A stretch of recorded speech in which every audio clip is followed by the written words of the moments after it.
You said everybody what? Everybody's got some growing to do. Yeah. Fucking. Apparently, especially you. What? Do you want to talk about your job? Oh, some growing to do. Yeah, getting punny. Yeah, I'm down with it. I'm not tripping. Okay. Like you said, I probably won't name names and locations and shit. Right. But yeah, I'm down to talk about anything except the one thing I was gonna say. Hang on, let me, because I started recording. Let me pause it, and then you can tell me. Cool. All right. Am I He loud just enough? said the worst things in the world. I'm a terrible person.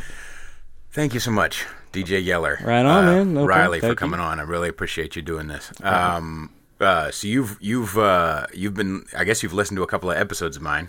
Yeah, I think I've listened to like all of maybe 6 and parts of 2 more.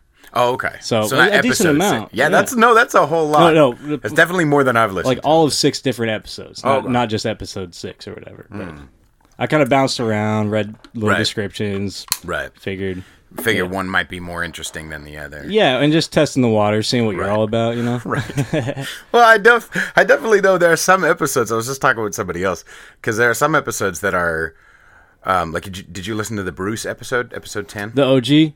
Yeah. Like 90-something years Yeah. old. I started to, and it sounded like it was going to be interesting, but it was a little too slow paced for me at that time. I listen at work a lot, and I don't want to slow down too much. You know? Right. I hear you. Because like that episode, like neither of us cuss, and it's very like quiet and kind of spiritual and just kind of like relaxed, and then there are some where I'm yelling about Hillary, or yelling about sex or whatever. So every episode seems to be different. Yeah, but for sure. I guess the main thing, we'll start off. Well, welcome everybody to episode 31 of Conservatish. Our guest is DJ Yeller, and Outbound. So we know each other just through the Outbound, actually, which is the Sunset District. There's a lot of. It's people. essentially you explain it. Well, by definition, the Outbound. It's essentially like the southwest part of the city, like Sunset, Richmond, Sunset, Lakeview, Ingleside area. You know. Do you guys really let Richmond kids in it? Really? I mean, look, it's not about letting anybody in. If you're outbound, you're outbound. Like, the Sunset, it's not like we didn't grow up with Richmond kids who came to all our parties and all that shit, you know? For sure. So, and it's really more just like an area thing. It's not just who you are. I mean, you got to know certain people to really be considered outbound, but it's really more where like you're I remember from. what was and being a native is important too. Native to that area, you know? Or at least been there since you were like 3 or something. Right. No memories of anywhere else. We'll let you in if you're okay. Yeah, he's cool. Yeah. What's Telly's song? I don't think I'll cut his name out because he. Yeah, whatever. You mentioned him other shit, and it's not like nobody has anything bad to say about the guy. So. Jesus. And one of his songs, like, I've never seen you at Lincoln. What is that? I don't even know the reference. What is "Seen You at Lincoln"? Is that a school or something? Abraham Lincoln High School, yeah. Is that really? Is that in the set? It's in the set. It's 24th and Quintara. If you're from the set, like, or, from the bound, whatever we call it. Right. You either went to, like, Lincoln or Wash, or you went to fucking continuation school. Right. Yeah. If we start getting into high school right off the bat, this is going to be Yeller's high school stories. No. Which I don't mind, but right. But so you're a DJ, and I've written hooks for and sang hooks for a couple of the guys in the Outbound, namely Big Vic, Telly, and Heat. Yeah. And a bunch of other rappers as well. Great job, by the way, man. Those songs are fucking earworms, dude. I love that shit. Thank you very much. I think there are 2 of them I didn't write right. Yeah. Like, either way, man. I mean, having a singer on a good rap song. Yes, sir. Often brings it right into the middle. I was told I was like the half Puerto Rican Nate Dogg. That's what it was like.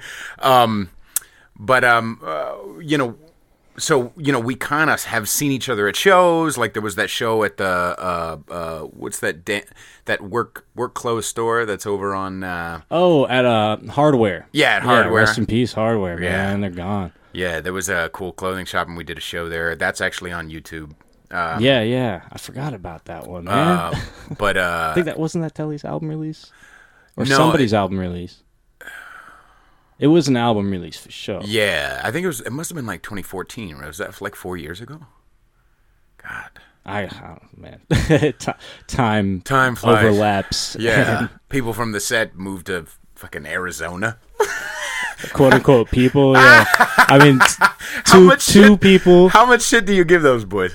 I'm not a lot, man. I'm proud of them, man. Anybody who's growing, man, I'm fucking proud of them. You know. I hung out with Telly when he came back in. Like I think it was like about a year ago. He came to visit for like 24 hours, and we went to the Lens Crafters we used to work at, and that's how you know. Yeah, okay. I met him. I started working at Lens Crafters, and I was like, I knew that. I'm a musician, and then he's like, I'm a musician, and our manager at the time, you guys should do things, and so I had done other songs with this other rapper named One Word, and so I showed him what I did, and he's like, oh, dude, yeah, we gotta get blah blah blah.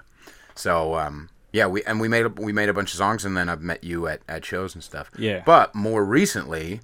How did you hear about the podcast? We follow each other on Facebook and Instagram. So, so my clever, non-annoying marketing. I swear to God, I hate my fucking marketing. I'm trying. Peter Feliciano is starting a podcast. I thought it was cute. It was like, all right, it says the same thing every time, just reminding you, hey, I'm starting a podcast. Right. I thought when you dropped the podcast, like, it was going to be called like Peter Feliciano started a podcast, right. This is the podcast or something, you know. Right. Threw me off a little bit. I had thought about it. Because I was like, I mean, I didn't want to pigeonhole myself in any specific name, but my name is not well known. You know what I mean? I may be the Puerto Rican Nate Dogg or whatever, but I'm not. You know, I'm not well known. You know what I mean? People may assume you're related to a famous Feliciano. This is true. That could help. This is true. That could help. But actually, only like older people know, I guess, and DJs from the Sunset know who Jose Feliciano is. And I always get like, "Oh, are you guys related?" No, I'm never. No, whatever. But like, I thought about calling it that because I was like, "What's a piece of something that I listen to a lot or have been getting more into?" But why is this thing on? There we go. I guess the conservative side of things I don't see on my experience getting a lot of humanizing. And so I was like, well, maybe there's something catchy I can come up with. You know what I mean? Something catchy that like, explains that, but also tongue in cheek. You know what I mean? Because I'm not fucking rah. I mean, you've listened to a number of probably not the best ones that like make me sound like liberalish, but like there are some values I hold over here and some values I hold over here, and I think we're all kind of somewhere in the middle on some things, Yeah. And so I wanted to kind of come from a place of like what I always say is like humanizing people, but. So I guess I know. Really quick, just a slight elaboration on humanizing. Like, I mean, I get what you want me to, it means, but I just want to know what it means. So what I mean by that is that communication-wise, there seems to be a demonizing of people on the right, which even if you agree with that, right? There are a lot of different definitions to what the right is. Sometimes, I'll see, a march that's from people who are actually kind of moderate, but, or like it'll be called an alt-right. It's like, no, it's just Republicans. You know what I mean? Like there are a difference, or there are a lot lot of people who are fiscally Republican, but, really love gay people, or things like that, Absolutely. And from like no one opinion defines you as that. Exactly. But yeah, so just on that really quick, I don't want to dive too deep off the bat into politics. Let's do it. Whatever you want to do. As long as we could start a different path at some point. I'm an amazing podcaster. Word. You know what? I like that. Yeah, you're not bad, man. I listen to a lot of fucking podcasts. You do? Yeah, and this is very nice. I mean, I can't tell you whether I would listen to if I didn't know you and if you didn't get automatic points. Automatic points in my book for knowing Telly. Right. But from what I've heard and being judgmental of other podcasts, right. like, you're a good interviewer, man. Like, Thank you, sir. You definitely got that down. And I totally agree with humanizing everybody, humanizing people, Right.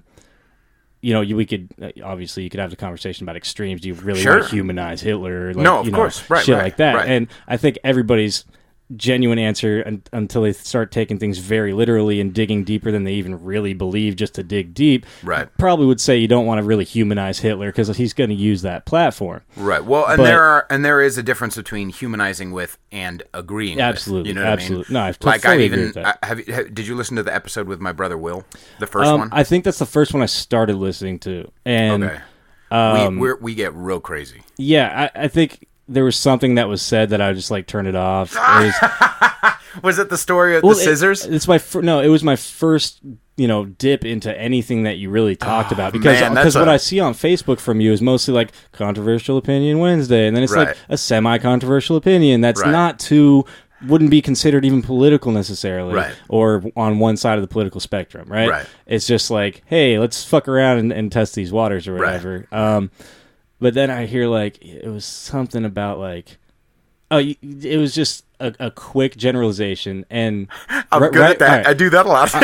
And obviously, you can probably tell I'm giving a lot of context right now. But no, I appreciate that.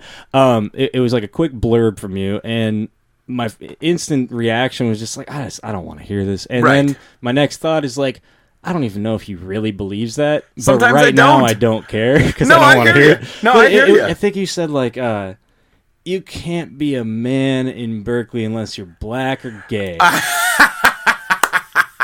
And I just instantly just like... Wait. Okay, do you want me to explain it a little bit? Because I don't mean it literally. I mean that the women there and the men there, the culture makes me feel bad for being masculine. Or not black.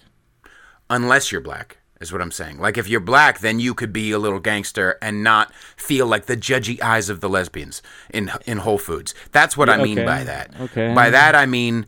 by saying, like, you're not allowed to have your balls unless you're black or gay in Berkeley, is that the Berkeley lesbians at Whole Foods, and I'm very close to lesbians. Let's not get it fucking twisted. You know what I mean? I've talked It's just a label to call them, is the Berkeley lesbian. Exactly. You can call them, right. You could call them the left, the female left, whatever you want to call it. There's an eye, and even people, even dudes or whatever. But there's like a judgy eye if you're like, I mean, think about it.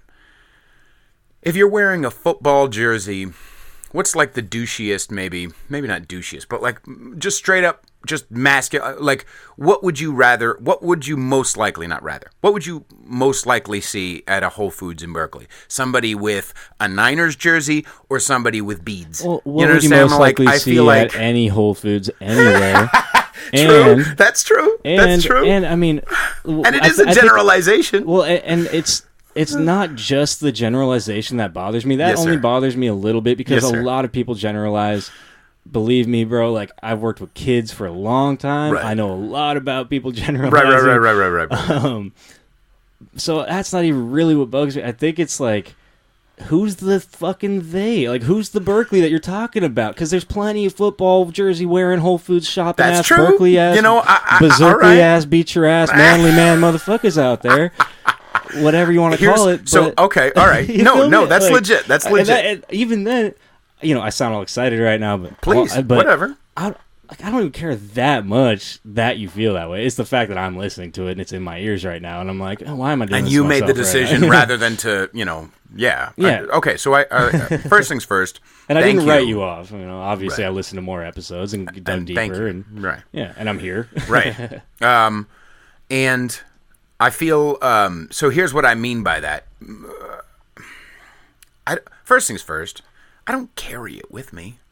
Like, this podcast is just a place for me to just kind of vent out some shit, and you could feel it out and talk about it and dissect stuff. Like, I don't take it with me. I'm not like, sometimes I drive into Berkeley just like, ugh, this motherfucker, or like I feel a judgy eye because I don't have a feminist T-shirt on. I'm making hyperbolic generalizations mostly for funny effect, and second, so that I can at least just talk about it. That's the main thing, is just, can I express this feeling? I don't know if it's 100% right. I don't know if it's my shit, but I don't think I'm alone in feeling that I get judgy eyes, or that I have to have a certain brand of, or here's so this is your safe space. Exactly. This is my safe space for free speech. But it also, one of the reason, let me dissect that exact idea a little bit. The reason why I feel that is because there are a lot of females in the Oakland, Berkeley area who have this like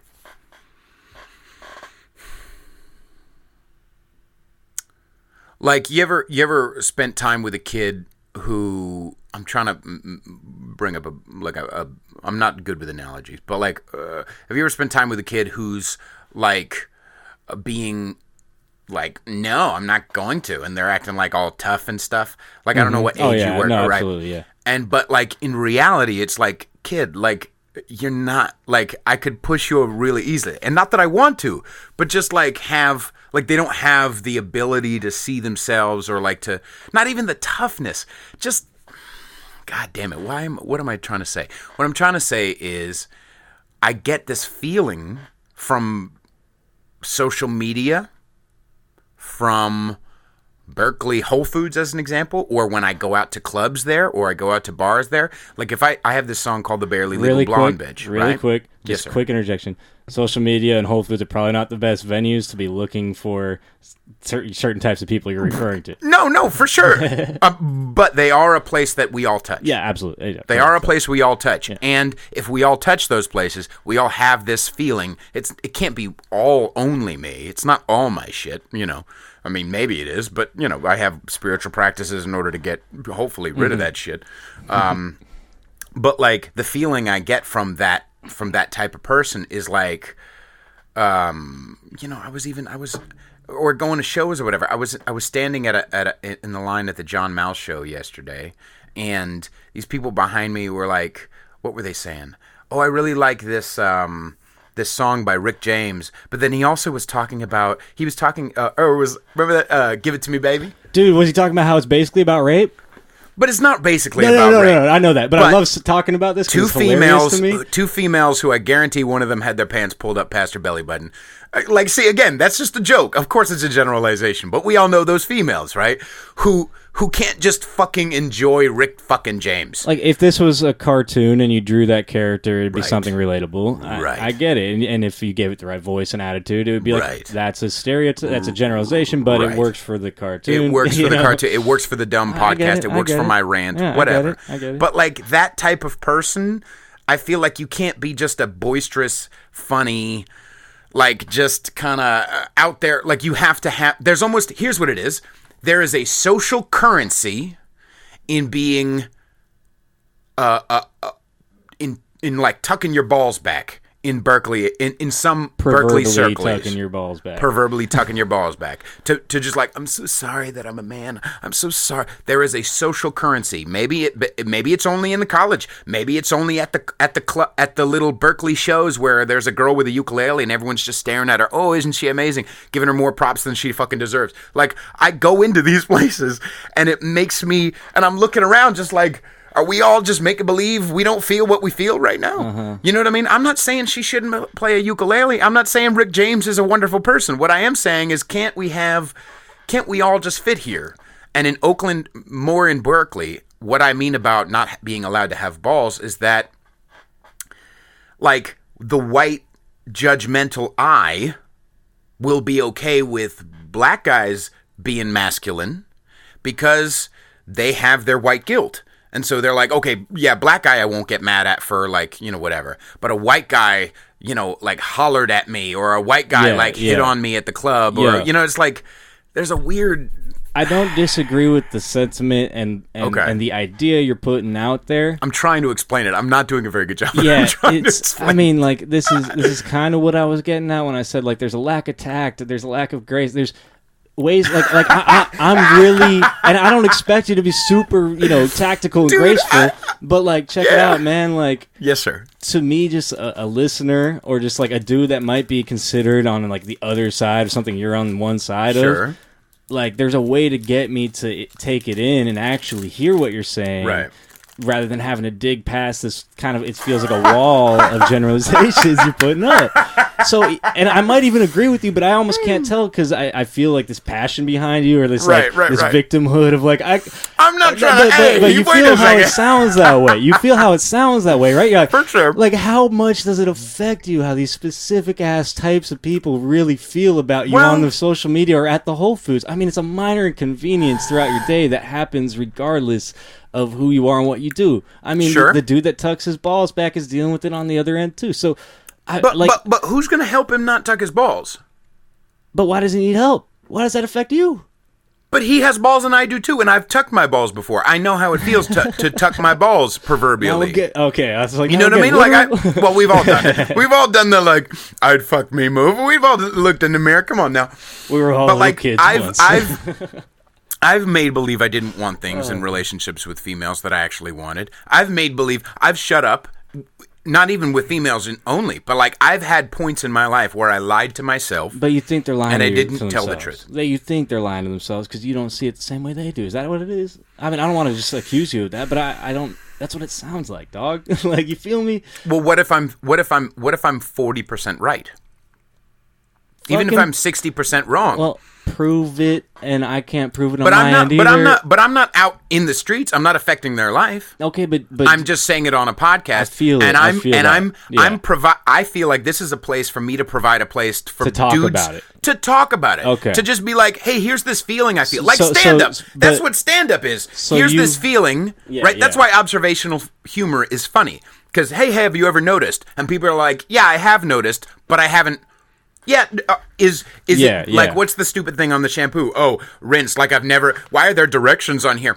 It's something you don't hear being brought up. Yeah, do they really care? Yeah. It doesn't affect his life, but he's providing a space for us all to laugh about it and to take ourselves a little less seriously. Okay. So you're answering my question right there.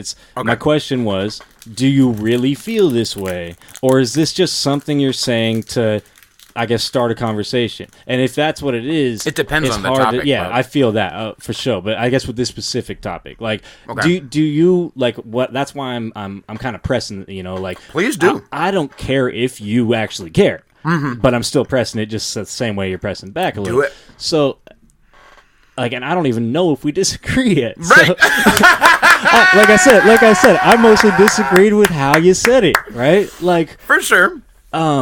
So.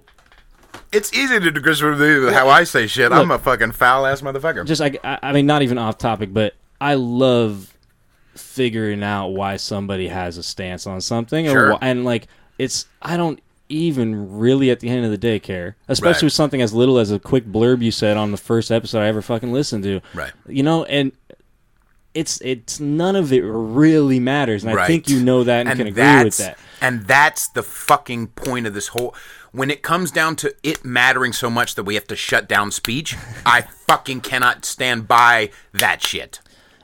I can't stand by that shit. And just like everything else, there's layers to that too. Sure. There are definitely levels to that too. Right. I don't think nipples belong on fucking Instagram. You know what I mean? Like, just because it's like, all right, well, will we have nipples on CBS? You know what I mean? Like, all right.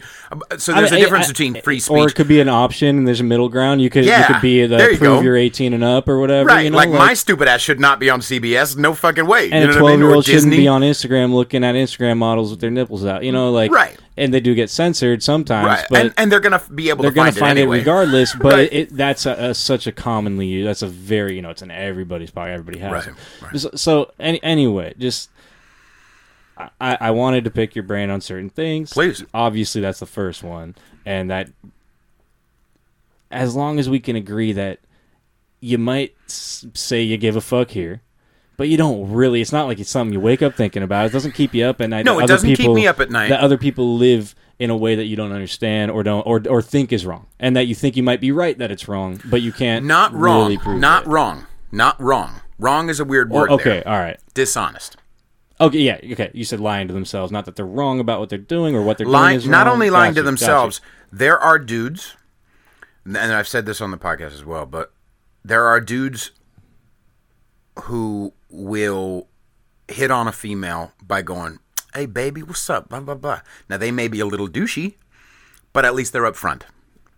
And in the Berkeley area, if you will, that manifestation of a guy is wearing a cool shirt about a cause he really believes in, and smoking a clove cigarette and sitting back and he's doing it passive aggressively, which is another word for fucking dishonest. Yeah, there are plenty of those for sure. He's laying a trap for a girl to go, oh wow, he's really interesting, and then he does the exact same fucking thing that douchebag who smells like Axe, is doing the same thing. Just fuck him and leave him, but he's doing it in a weird, slimy, slithery, fake ass motherfucking way. Okay, and I would rather. I totally see. I totally like. I don't even. I'm not. I totally see what you're saying. Okay. From my outside perspective, yes, sir. I'm just like I try to make it something I can relate to, like anybody does, trying to figure something out, right? So if somebody tells me, or I hear somebody say, who I have access to have a conversation with, obviously that makes me care a little more because I can discuss it. Yes. If I can't, and there's nothing I can do about it, really don't give a fuck. Right. But anyway, if I hear somebody say, you can't be in San Francisco unless you're a douchebag techie who billionaire who drives a nice ass car, and there's no way you can get a woman in San Francisco unless you're that exact model of what I see San Francisco as, right? Mm-hmm. Even though there are plenty of those everywhere. Right. That's not my fucking San Francisco. That's an aspect of San Francisco that is not indicative, or like, I don't know, indicative I think of what San Francisco is, right? And maybe to you, that's how you feel about it. But when I hear you say it that way. But so let me make sure that we're on the same page with this, because I'm not saying, when I say you're not allowed to have, I'm not saying you shouldn't be allowed to have. I'm saying you should be allowed to have, but some people in the social norms won't fucking let you have balls. That's okay. So we're on the same page, because I'm not saying dude shouldn't have balls. I am raw for balls. I know that. The view exists. I know what you're saying. What I mean? The view is a place where you're raw for pussy. You know what I mean? Like, we both have our own different venues. This is just my stupid vehicle. There's a large community in Berkeley that feels like they would prefer an effeminate dude over what you would be your atypical, more alpha male, right? Right, for sure. And my thing as far as quote, the dishonesty... unquote, on a lot of areas. All of those, right? But my feeling as far as the dishonesty goes to the idea that I know a lot of females in their 30s who, when in their 20s, thought that the way to make sure they wouldn't get hurt was to be tough.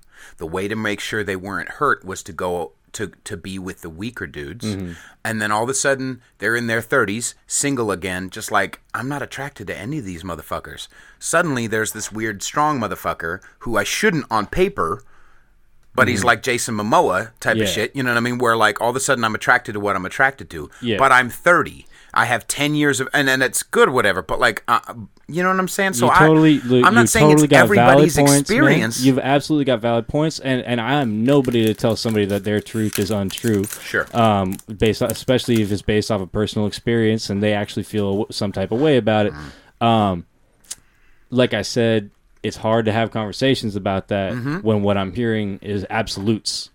Not just generalizations, but absolutes. You can't, right? And I know that can be like real splitting hairs about it, right? No, I hear you. But for me growing, right, in communication, I learned a lot through, like I said, working with kids. And, I did a little bit of like debate class stuff that I did really well at. So like gives me a little sense of like some knowledge on it, right? I don't think I'm better. I could tell. Right? I'm fucking good at this shit, dog. You are. And I'm so unpolished. Absolutely. Which is why I love this podcast, because it gives me we're at 28 minutes now. It's taken me 20 minutes just to explain what the fuck I mean. And I'm still fucking listening. But I'm dumb as shit. Yet. That's why I love this podcast, because it's like, okay, how can I really describe? No. It's like, how can I really pick apart all this stuff? And also that. Well, and also, how can you reach the audience you want to reach, which is everybody, right? Like, you want to reach, maybe you don't care if everybody, but you know what I mean. You want to have a wide audience that doesn't only agree with you. You want people who disagree to be able to listen and feel like they're not just being shut down by what you're saying, and you want them to hear it so they can open that conversation maybe themselves, address you about it, and open a conversation. Two of my biggest listeners who every fucking week they're like, oh, I listen to this, I listen to that. at least once every 3 or 4 episodes, they're like, man, I was shaking my fucking fist at that. But they're still listening. Yeah. They're still sharing. They're still having fun. Like, absolutely. The feedback that I'm getting. Said, you're good at it, dude. You are good at it. Thank you, sir. And like I said, man, just from my perspective, from one man's perspective, who is definitely not I don't represent the entire listening community. Sure. By any means. But I do think that you can reach a wider interested audience if you can hook them and keep them interested by just slightly altering your language, not to change your opinion necessarily or anything like that, but to get your opinion across more thoroughly and effectively, right? You said when we first talked, you're like, I don't have a producer or anything. And like right.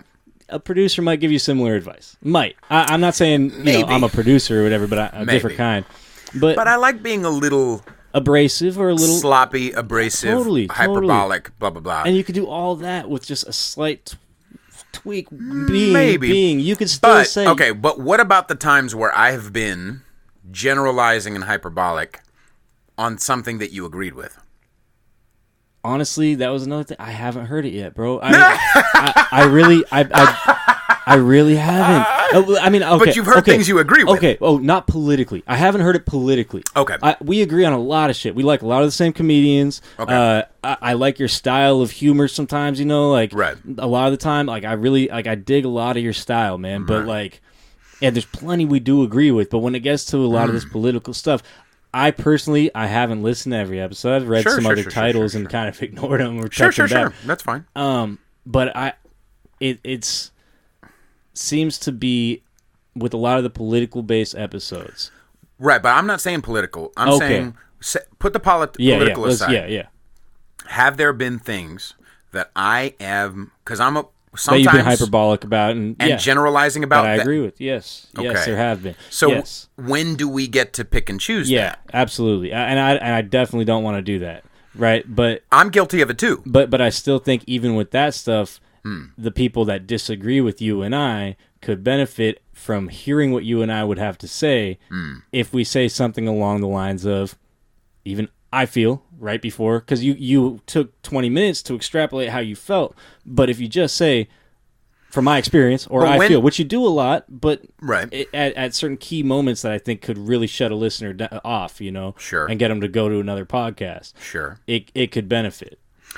But how do you know I didn't start that explaining more after that sentence? I didn't turn it right off. Right away. Okay, all right. You definitely because I don't remember it. I think that's another thing that bugged me about it, is that you kept talking and you just yada-yada'd over that. And that's what, I said, it was a quick blurb. It wasn't super important. I mean, especially, here's the thing. My brother and I, you can tell, we're just... I got brothers, bro. You know what I mean? You know how fucking foul it gets. You know how... like the most disgusting shit in the world we've talked about. Some of it real, sharing like some horrific stories. And then also... and also like really deep shit. Like I've had people cry on the podcast. Yeah. I've had people, like we're screaming at me. Absolutely. Did you listen to Unlearn? Yeah, I the did. World? Yeah. We're fucking playing the dozens. He's giving me shit. Yeah. Like I love that. That shit was fun, man. Right. Yeah. So that was a fun one, right? Yeah. And we disagreed on some things, but like we eventually, my main fight is that like, let's not shut down the talk. Like I understand that I was gonna rub people the wrong way when I came out with the name and when I started talking about some of the things I was talking about. Yeah. But I've known people closer than you who have just written me off. Yes. And that's sad. It's fucking sad. Yeah. Without even listening to the shit. Absolutely. Who have known me in my life when we're kicking it at the studio. And I highly recommend that they listen. When I've been hyperbolic and generalizing and goofy in the studio with them about females or about this or about that, and yet I can't, you know what I'm saying? I feel it, man, but I also personally, I don't fucking judge. Right. Like, that's why I still listen. That's why I'm still here. That's why I'm being cool with you. Like, that's why we ain't arguing. We're talking. Right. Like, I don't think conversations should be shut down. I think, harmful rhetoric in any sense of the fucking term should be approached, regulated, addressed, whatever you want to call it. But to shut somebody down or write somebody off just being hyperbolic and disagreeable. Right. I don't support that. You know. So in that fold becomes like as an example, say hyperbolic and generalizing on the other side.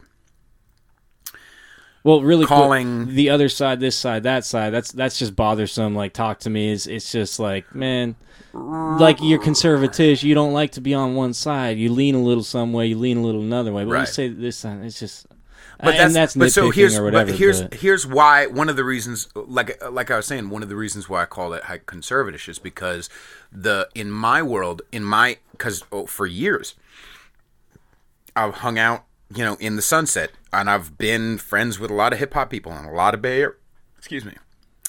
Area people, and the marching song seems to be not just on social media but also at shows or at social gatherings where it's just we all agree on this one thing, and I'm going to put it out there at the risk of, you know what, I'm going to piss off some people, but I'm going to put it all out there at this show. Yeah. Like when I'm at a fucking show, I might, if it's like a comedy show, I'll sing it, you know what I mean? But I'll also like make a joke or try to put whatever. Like I don't assume that everybody's on my page politically because it's rude to do so. You know what I mean? Yeah. I think. And so that's one of the main reasons, because there is a conflating, as an example, as far as hyperbolicness and fucking, Yeah. In like having if someone has a different opinion on immigration than you, that's hate speech. To some people who you are friends with and who I am friends with on social media, at shows, having a different opinion, even if you're Mexican, having a different opinion on immigration is somehow hate speech. And I don't want that type of hyperbole, that type of generalization creeps me out. Mm-hmm. Because that means hate speech, well, you can cut it off. Hate speech, you can put a pillow over it and try to smother it. Mm-hmm. Right? That's why it creeps me out. Mm-hmm. But like me talking about fucking, talking foul about some, girls or whatever, I'm not doing anything to them. Yeah. In fact, I'm doing it in this little bubble, and I'm only sharing, and we're sharing ideas back and forth. A lot of things are definitely more accepted in an entertainment setting. So when you're doing a podcast or doing a comedy special or whatever it is, when your job is to entertain, there are certain things that are accepted. So that's why it's acceptable for you in this room with somebody you disagree with, who might very much disagree with you, you can say all that shit, right? And even if this room was full of my friends and all of them might be disagreeable with that, you can say that. So they can also say that at a hip-hop show. And I see the double standard that you're talking about, that you feel like it's less accepted to be disagreeable if you're coming from one angle rather than the other. Right. I definitely know that that's there. There's a lot of people who feel a lot more strongly about that shit than I personally do. Sure. I think everybody can talk and everybody can face the consequences of what they say, no matter who they are. Right. And that's something everybody needs to accept. Right. And if they're the ones to deliver those consequences, I don't feel sorry for you. What does that mean? So if someone says nigga and they get knocked out or something, or like if obviously my homies excluded. Okay. If somebody drops the N-bomb and gets the shit knocked out of them, I don't give a shit. Okay. If somebody says something about immigration that you disagree with and you get into an argument over that and you guys end up fighting, I don't give a shit. And any fight, I don't give a shit until somebody's getting seriously injured, might need to be hospitalized. So throwing hands is not that big a deal. But sometimes even like yelling matches and shit. If I think the other guy's a dumbass, I might be like, "Yo, man, just stop fucking yelling. Just quit being a dumbass." Or don't do it at the show because we're gonna get our license pulled, or all that kinds shit. of shit. Like when you're in certain, it's all time and place and context and all that shit, and you know that, you talk about that, and it's that definitely goes, quote unquote, both ways. It's like, no matter what, man, I do agree there should be conversations, and you should be able to say off the wall. You are able to say off the wall shit, and it might be less accepted, and you might have to face different consequences. Sure. And that's just the unfairness, part of the unfairness in your world, right? It's because it's more fair in my world for me to say my belief at certain venues, right? Right, and I don't know. I talk a lot about that. I mean, I know I shouldn't put so much fucking importance on social media, but here's why there is importance in social media. because if I didn't have social media, people wouldn't be listening right now. Oh yeah, oh totally. So it's not just it's fucking perfect. It's right. It's not just the reason why social media is not just because I'm a person and because these aren't real friends. I mean, we all years ago used to realize, yeah, these aren't my fucking real friends. I don't know half these motherfuckers, right? Nor would I call 98% of them if I was in trouble. You know what I mean? I have like 5 people who I would call if my ass was falling off. Those actually people are the people that matter, and I agree with that still. But it has become the vehicle to make whatever I make go out there, and and just like before, back in the 70s, the vehicle was you get a record deal. You know what I mean? This is kind of what that is. You know what I mean? It's a different beast. We're all trying to figure it out. Yeah. So sometimes, yeah, I share some weird shit. You know what I mean? But I try to do it in a funny way, or I try to also, at least 4 out of the fucking 10 of my posts, I try to poke fun at myself. You know what I mean? Like my art is really important, and I'm making this weird face because I'm singing and I look stupid. You know what I mean? Like I'm trying to poke fun at myself as well as everybody. You know what I mean? Yeah, man. Yeah, so, for sure, dude. Like, look, I mean, I feel you, man. It sucks. Like it's. I'm sorry that's the position you're in. You don't need me to feel sorry. No. But I mean, like. Man, I was gonna say something, just fell right out of my brain. I'm sorry. No, it's my fault. Fritos? Yeah, I smoke weed. There you go. No, like, I don't know how you feel because my medium of creation and putting shit out there is totally not opinionated. I'm an instrumental artist, and the only opinion I present in my music is the style of music I make, and there is nothing controversial about it to most people, except for some weirdos, I'm sure, but I've never seen them. But you feel me? Like, I DJ and I produce. I don't make a podcast where I express my opinions a whole bunch, and I don't get on stage talking to crowds telling them my opinions a whole bunch. So I really don't experience that. And my opinions don't really like hard lean on any political spectrum. I definitely agree with the quote unquote left a lot more, if never on the right. Okay. But I don't call myself a Democrat or a liberal. Right. Because I do not want to just be fucking lumped in some box where I have it's with us or against us. And same thing if I call myself a conservative or a Republican. I don't want to be on some with us or against us bullshit. I want to be able to look at something on face value, and I happen to almost always, and not saying always with every issue, but always with an issue I care about, almost always, mostly agree with the left. And and tons of shit I disagree with on that side too. Right. And that's so that's why I called it this. So I don't go because I don't want to fucking pick sides. I want to be into gays and guns. I don't want to you can be at the but you can't be on some people's definitions, on the louder people's definitions, on the people with signs that say "fuck white feminism." Hang on a sec. Like, there are women who are trying to go rah-rah for women. Or the people marching down the street yelling, "We won't be the new Jews," or whatever. It's like... Right, but neither of them would totally, really... But socially, in my circles and on social media, douchebag with a KKK sign, beyond douchebag. We know that we can audibly say, "Hey, everybody, we all agree Westboro Baptist Church are fucking douchebags. Fuck that guy." We all are on that fucking side of this extreme is stupid. But this one is like, "Oh, she's black. I have to take it in." You know what I mean? Or, "Oh, she's on the left. I have to because they're on my team." Yeah. And I'm calling bullshit on both sides. On both extremes. I'm like, no, fuck. Like, stop it. You know what I mean? Like, stop hurting people. Well, stop shutting down, When you say sides there, on both sides there, I hear both extremes because what you're describing is extremes, right? Yes. The extremes do not represent the majority. But they do represent a fucked up sign of who we are as people, what we care about, what we do, and how we react and act about things on both extremes. Right. And I know, like, it would be nice to find a box to put yourself in, but sometimes just lean a little bit one way or the other, And I feel like that's okay. But I feel here's part of the other reason is that I felt like I didn't have a voice for that before the podcast. I felt like I was a closeted, like I couldn't, you know what I mean? Like a victim.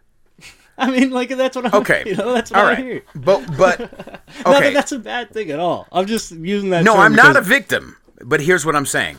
We all need a space to express that, right? But if everywhere I'm looking on social media, which I technically need, everywhere I'm looking on social media, if I express this idea or that idea or anything right of like the left, not even fuck center. If I express anything, it's like, no, you're a this and you're a that, you're on that side. So where in the fuck? Like, I know I'm not alone in this. I've had tons of females on the show who are like, no, I'm not like what you would call a feminist. You know what I mean? Like, I've had a bunch of shit that breaks the quote-unquote norm that we're all supposed to socially believe. So if I'm saying these things and it's reverberating with all these other people, it's freeing to hear someone else express what I don't know that I even fucking express. And because I'm such a fucking loudmouth, I'm already like a public... I'm the way I've written songs a lot of the time, not all the time. Some of them, sometimes they're about a Mexican prostitute in the 1800s. Called "Simple Girl." I love that fucking song. There's no political message there's but it's not political. It's not everything I write is message oriented. But I felt like I was looking around, especially after the 2016 election, and I was like, yeah, Trump's a piece of shit, but like, is this really the end of the world? Like, and I'm looking around, like, everybody's like, this is the end of the world. I was alive during the Bush years. Mm-hmm. Bush was Hitler for a lot of people.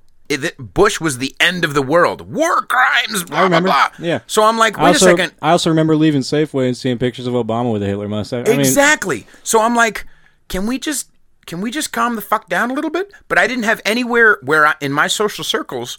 Besides, like, I had an ex-girlfriend call me that night when Trump won and be like, this is the end of the world. And I was like, and so we had a long, like, 2-hour conversation where I was like, all right, let's calm down a little. Let's breathe. Just breathe.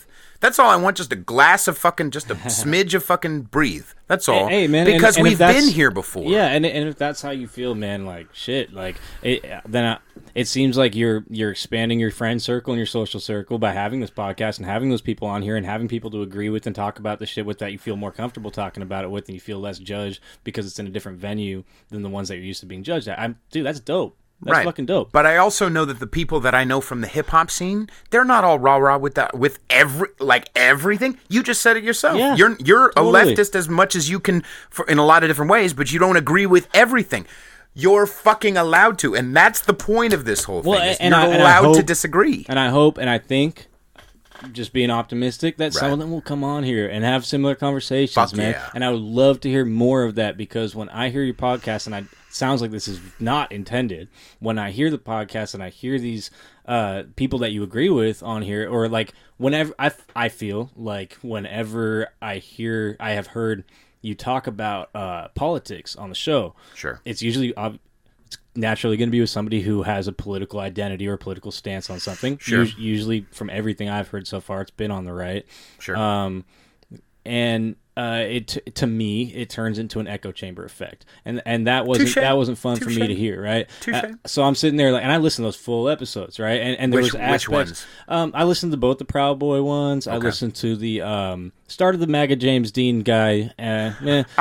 I just yesterday listened to the Rebel Flag dude, Mike, yeah. And like, dude, I mean, like, he had some really poignant shit to say, and I fully disagreed with other shit that he said, but sure, but less than other dudes that I've heard you have on. Right. But what I start hearing on those other episodes, not really the Mike one, but the other ones a little bit more, I heard this like these long stretches, and like I said, I can be judgy about the shit that I take in, right? Like everybody does. Everyone. So I start hearing like, complain, I agree, pat on the back, I agree too, complain, and I am not at all saying, you know what, you are right.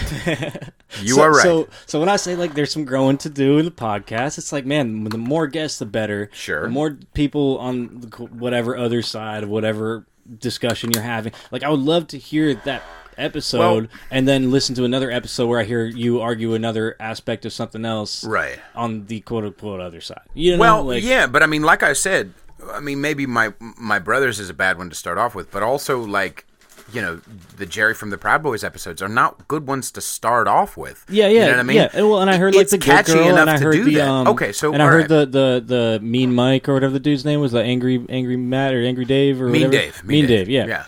So I think there's like an Angry Mike or something too, like comedian. So. Oh, okay. Yeah. But anyway.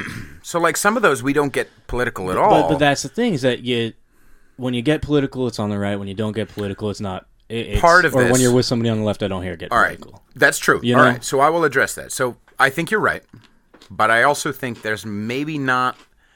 Like I definitely don't want to. Like my first instinct was like be defensive, but also the second instinct is like to go well. But they do it on the left too. Well, yeah, they do it on the left, but that's not the point. Number 3, I think the bigger part is, or what third comes to mind, is the idea that if we don't have a place to express these things, and then you do get to express them, you're like, oh God, you know what I mean? Did you ever see the? No, it'll create a natural echo chamber. I do it with my homies all the time. Like for entertainment purposes, I wasn't feeling it. And right, if I agreed, I might have felt it more. But do you watch Comedians in Cars Getting Coffee? I love that show. Yeah, I've seen so every episode. I love that fucking show. So when Chris Rock is talking about being at like Oprah's Broadway gala something or other, and then seeing Jerry from across the room and just being like going over and grabbing him by the arm, comedian, like that's a freeing feeling to absolutely. Be like, okay, I'm allowed to express this without feeling like I'm a piece of shit for feeling what I feel. Yeah, and I just feel what I feel. I may be wrong. And I don't call people fam. I don't use that term lightly. All right? Fam. When I went to Arizona and I walked into some of these bars dressed like a Frisco hip-hop kid, sure. I felt the same shit. Right. So that's what I say. That's what I'm saying, dog. It's like right. I know that feeling. Right. And it sucks. Right. And maybe you're feeling it more now because now is the time that you're, or maybe you felt it a long time. I don't know. No, only a couple years. But let me also let me extrapolate a little bit because I'm not saying, I've been a closeted alt-right conservative person. I'm not fucking mostly like I'm a little conservative and I'm a little liberal. I fucking love gay people. I have gay people in my direct fucking family. Yeah, I know. And you know what I mean? Like I've done so much like volunteer work for the gay community. Sure. Like I fucking goddamn it, I love gays. You know what I mean? I've done fucking drag. I've fooled around with dudes, man. Like, don't I get my fucking stripes? You know what I mean? Like I it's not my thing, but I fucking gave it a try. You know, 2007 was a weird year. But I'm saying like this isn't like I've been so conservative and now I get to finally express myself. It's a relief like, to fuck labels. That's my main is fuck labels. And let's talk about these things. But these people I've had on who are like Lily especially or Jerry from the Proud Boys or formerly from the Proud Boys, those are people who have been through some shit. And I mean, even if you disagree with that motherfucker bad, just let's take if the angle of let's get into it a little bit. If the angle of as long as after all this we go somewhere fun with it. Yeah, yes. Okay, cool. Well, maybe stories and shit, man. I mean, yeah, for sure. But like from the angle of okay, he's been through some shit, but also his experience directly addresses the creepiness that I see in the it's a weird kind of buzzy fucking word, but identity politics. You know what I mean? Where like my identity is who I am politically. You know what I mean? Him being a Mexican, as an example. Okay. Me being half Puerto Rican. I talked about it on Lurd. I'm half Puerto Rican. He's Mexican. Yeah, and yet these white people are saying that we're white supremacist or like that this dude's white supremacist. Yeah. It's if we're playing by that game, which I don't agree with playing by that game, but if we're playing by that game, that's not a true thing. And so in order to be if you're saying at a place where I can express that, isn't there a place to shouldn't there be a place to express that? Yeah, okay, it may fucking echo off the walls. Yeah. But we also talked about chips and fucking we talked about, you guys vulgar sex stuff, and out of it. You guys slipped in and out of it, and you guys just had a very human conversation which often in my mind unfortunately goes to politics. Like I don't really like talking about politics. Right. It interests me, sure. And when it affects me, I do care. When it affects people I care about, I care. Sure. So, but I, it's not my favorite thing to do is talk politics, right? Sure. Which is why some episodes, I don't like talk about politics. I want to talk about, like, one of my you like Patrice O'Neill? Before I forget, I'm sorry. No, I do, and we'll get to that. Yeah. But I don't. I mean, I don't know. Maybe I'm probably wrong because I should take your word for it. But that people were saying that this dude from the Proud Boys was racist. Like, I know I wouldn't call him a racist because I don't fucking know him. I know that he identifies with a group that has been associated or allegedly associated with white supremacy ideals. Right. And I know that Gavin McInnes has said some off the wall racist shit. Right. Like I know I've read the quotes, and quotes are easy to verify. Not necessarily. No, I know. Yeah, not necessarily. Especially if it's read instead of in the in the moment. Context Yeah, of jokes, totally. Or in the context. Oh yeah, with the context, absolutely.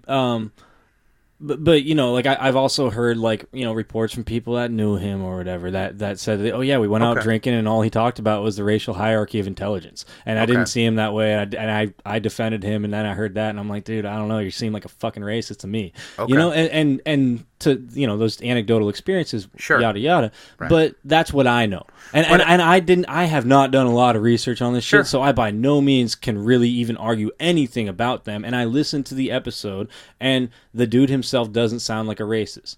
But I will say that if you're part of any group that a bunch of racists start going to their parties or their rallies, and you don't identify with them, and you're from the original group, or you associate with the original ideals, and people start appropriating it and change it to something you absolutely disagree with, at a certain point, you got to put your pride aside and say, let's start a different group. Let's rebrand a little bit. Let's do something a little bit different. Hey, the Nazis are coming to a bunch of COF parties. Right. Children of the Funk parties. And he did address that in his groups. And he only can talk from his experience. Because he got doxxed and he left. But even before then, he said in his groups he never met racist people. In his groups. Yeah, absolutely. Maybe he only went to the east side, Proud Boys, but on the west side, you never know. Yeah, but when enough people start viewing you a certain way, even if it's not... But start viewing, that's what creeps me. Because at least... I know it's creepy, but even if it's untrue and it creeps you out, if that's the fucking case, man, like, just back down from it a little bit, or rebrand and send your message, because...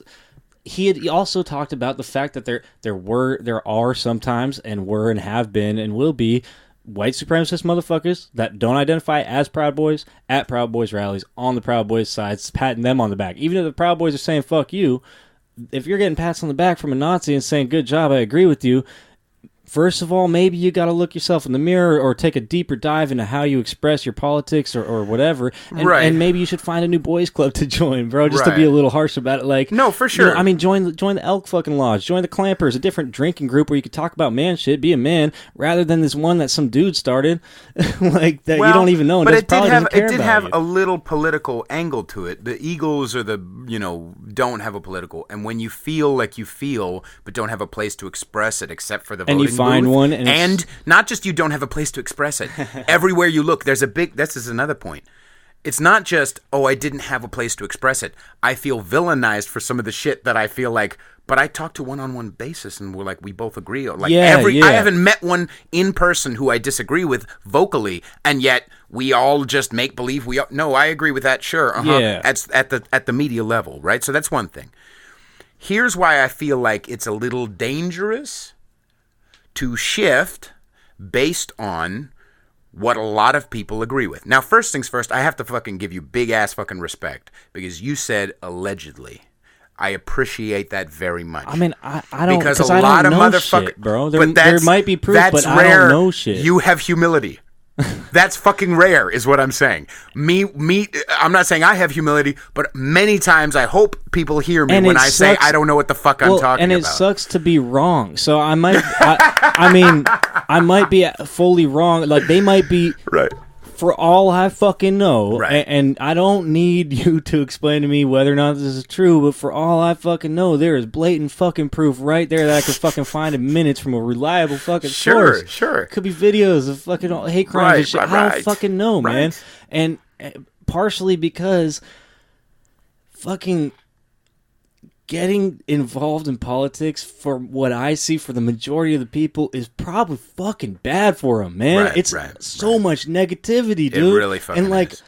It's like getting on Facebook first thing in the morning. It's really fucking hard to trust your sources on a lot of fucking shit. Right. So, like, part of what's being said could be true anywhere. Like, there could be parts that are true that you did not know were true that you find out way later because something's been fucking unearthed, and you're like, God damn, I've been supporting these pieces of shit. Right. There might be something that's true that nobody even thought of on the other side that are like, God damn, I've been an asshole to these people that don't deserve to be an asshole to.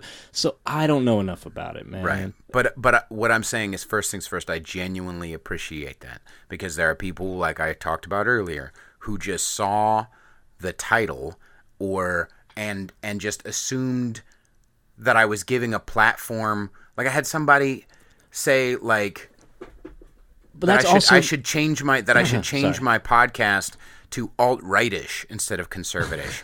And then the next episode, I had a black Dominican rapper. Like, are you fucking out of your fucking mind? Just listen to the fucking episode. Fucking, come on, man. That's like, I thought thing to say. We're friends. That's a shitty thing to say. It's a childish short. I'm childish all the time. I get it. I mean, I did say that I was like, he should call his podcast conservative rather than conservative. That's a little less of a shitty thing to say, because, like I said, from my experience with your show, I heard this echo chamber thing. That's why I said it, right? Okay. You know, but by the definition, as far as in the eagle eye of social media and in the eagle eye of being in the Bay Area, I understand it's reactionary because we, racists and douchebags, at the Catholic League were trying to shut down fucking Ice-T for singing about cop killer, right? So I understand that the pendulum has now swung over here. But guess what? Over here, now people want to shut down speech too. Yeah. You can't just say you're still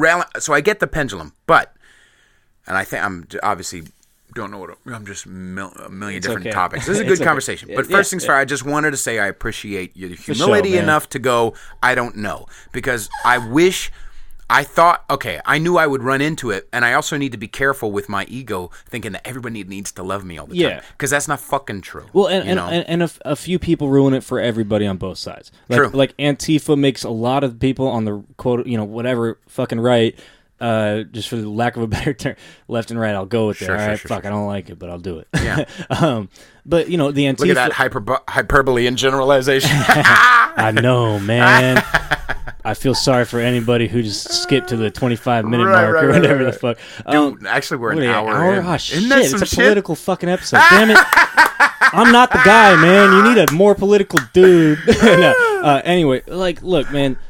Antifa gives the right a lot of fucking ammo to use against the left, even though they're just fucking anarchists. Right. So when I hear people say the Democratic Antifa or the left Antifa or the communist Antifa, first of all, communist and Democratic are fucking don't work. Like, that shit is not right.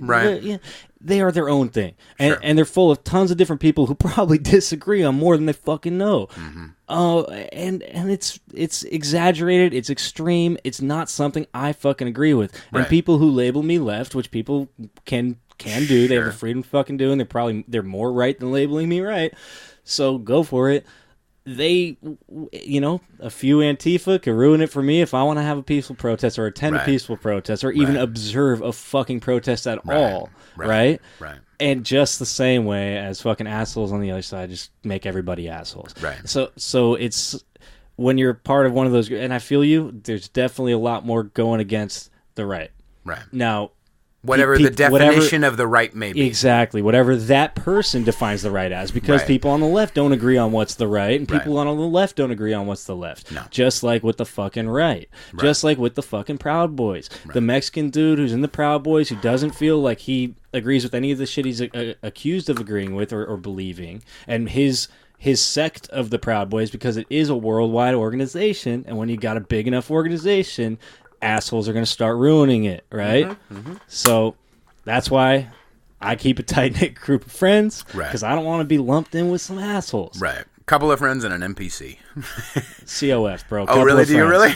Couple of friends. Oh, okay. I thought Children COF of the Funk was is a my different DJ crew. brand of Children of the Funk is my DJ crew, and we often call ourselves Couple of Friends when it's just two of us making beats together. Oh, isn't that nice. cute? Right? It's very cute. And then Cheetos or Fritos, crispy or fried. You know. Dude, I want fried chicken so badly. Oh, you diet, right? Yeah. Fuck, man. I'm hitting the goals. You doing it like a normal diet, like a good diet? Yeah, kind of. I eat like these meal replacements like 5 times a day, and then I can have some fatty snacks like these almonds and. Oh, those are good. This was Dude, yeah. If you want some wasabi almonds, go for it. So I'm on the same page with that. I think another thing though to keep in mind is that this fucking episode. Sorry, the computer's better not be giving me fucking audio. We haven't been recording this entire... No, we haven't. We're good. We're good. So another thing, though, is that I feel a little hesitant when you say things like, or when you say the thing of, well, you should adjust and shift. I feel weird about. I don't want to say you should. I don't want to say. No, not me. Not me. Yeah. I'm saying, say I'm in the Proud Boys, and which I'm sure some motherfuckers have said, you know, and I'm in the Proud Boys, and I see that some douchey racist piece of shit in Louisiana, who's going to be a racist anyway, comes to my fraternity that I've decided to call the Proud Boys, or that I've joined because I'm angry, which in generalization, I really do believe that a lot of the Proud Boys, it's more reactionary than anything. They feel villainized just for having a dick and balls in a lot of society, or they feel victimized for not even being allowed to express my dudeness. Yeah, and that doesn't excuse the reaction though, right? Okay, but if the reaction is I'm going to go beat people up, but if the reaction is I just want to go and fucking, you know what? I'm going to be even more antisocial, and I'm going to wear this black and yellow shit, and I'm going to be part of a gang because fuck you, right? Now. Black and yellow LARPing. Just to go back to what you would say. It's both sides kind of. Absolutely. Now, at the same time, shifting definition, or like I should change my whatever. Like rebrand or whatever. It feels a little strange because bullies aren't satisfied. You've experienced bullies in your life. Yeah. When a bully when you give a mouse a fucking cookie, they don't just go, thanks for the cookie. Well, I think I guess if you see what I was saying that way, but I think what I was more trying to say, rather than like the bullies bullying, like the left just viewing them as that, they should rebrand. I think it's more like the people that they disagree with, that don't represent them, that come to their rallies and shit, right? So if I'm in a peaceful protest group on the left that is not about violence and is very open to discussion but has a strong point of view and wants to protest, and I call my group something and I have a name for my group, and a bunch of Antifa start making that name something bad because they start coming and they start being lumped in with us and they start being called our name. Right? So when the Nazis are called the Proud Boys are called the Nazis. Right. It doesn't make the Proud Boys who don't feel that way look good. You know, and if that starts happening to me enough, where it gets dangerous, or it gets violent, or it gets really so far against what I believe, then my pride can go out the fucking window. And you heard him say that, though. You heard him say that there was a certain point where, first things first, he didn't run into any racists in his whatever. Yeah. And also that it started to feel like, wait, I'm gonna go like actively go to this place, even though I know there are going to be people who want to be violent against me. Why the fuck am I doing that? So in the second episode, that's what he talked about. Or people who want to be violent to represent me. And even if he didn't see that is something that has happened, right? I mean, he like the Nazis in Charlottesville is like the only example I really know, because I don't know a lot about this shit. But they were there, and they were like lumped in with the Proud Boys because they were considered on the same time. But that's still a little a sticky one to me. For a couple of reasons. They were the Tiki Torch guys, though, right? Yeah, the guys yelling about Jews, right? No. Okay, the Tiki Torch guys were not the Proud Boys. No, the Proud Boys weren't there. I'm saying they were. There may have been right? 3 or 4 people who were in the Proud Boys also there, but just because I go to Tool doesn't mean I can't go to fucking Disneyland too. You know what I mean? Wear my 9 Inch Nails hat on the fucking Magic Kingdom. Yeah. You know what I mean? Like, it's all right? So, that's a weird analogy, but I liked it anyway. I do want to wear my 9 Inch Nails at Space Mountain now. God, I want to go to Disneyland. All right, I want to eat fried chicken at Disneyland. Now, I guess so what I'm saying is, yeah, I'm on board with that. But what we're doing right here is the basis of why I do feel a lot of hope after starting this podcast, is like, because at least I don't feel like such a piece of shit when I get somebody alone and talk to them about whatever the issue is. Yeah, and it's not like your goal is to just big up the Proud Boys and make them successful or whatever. Your goal is like you don't have to feel like you have to do that at a certain point. Right. And that might take some work on their end as well as the other end.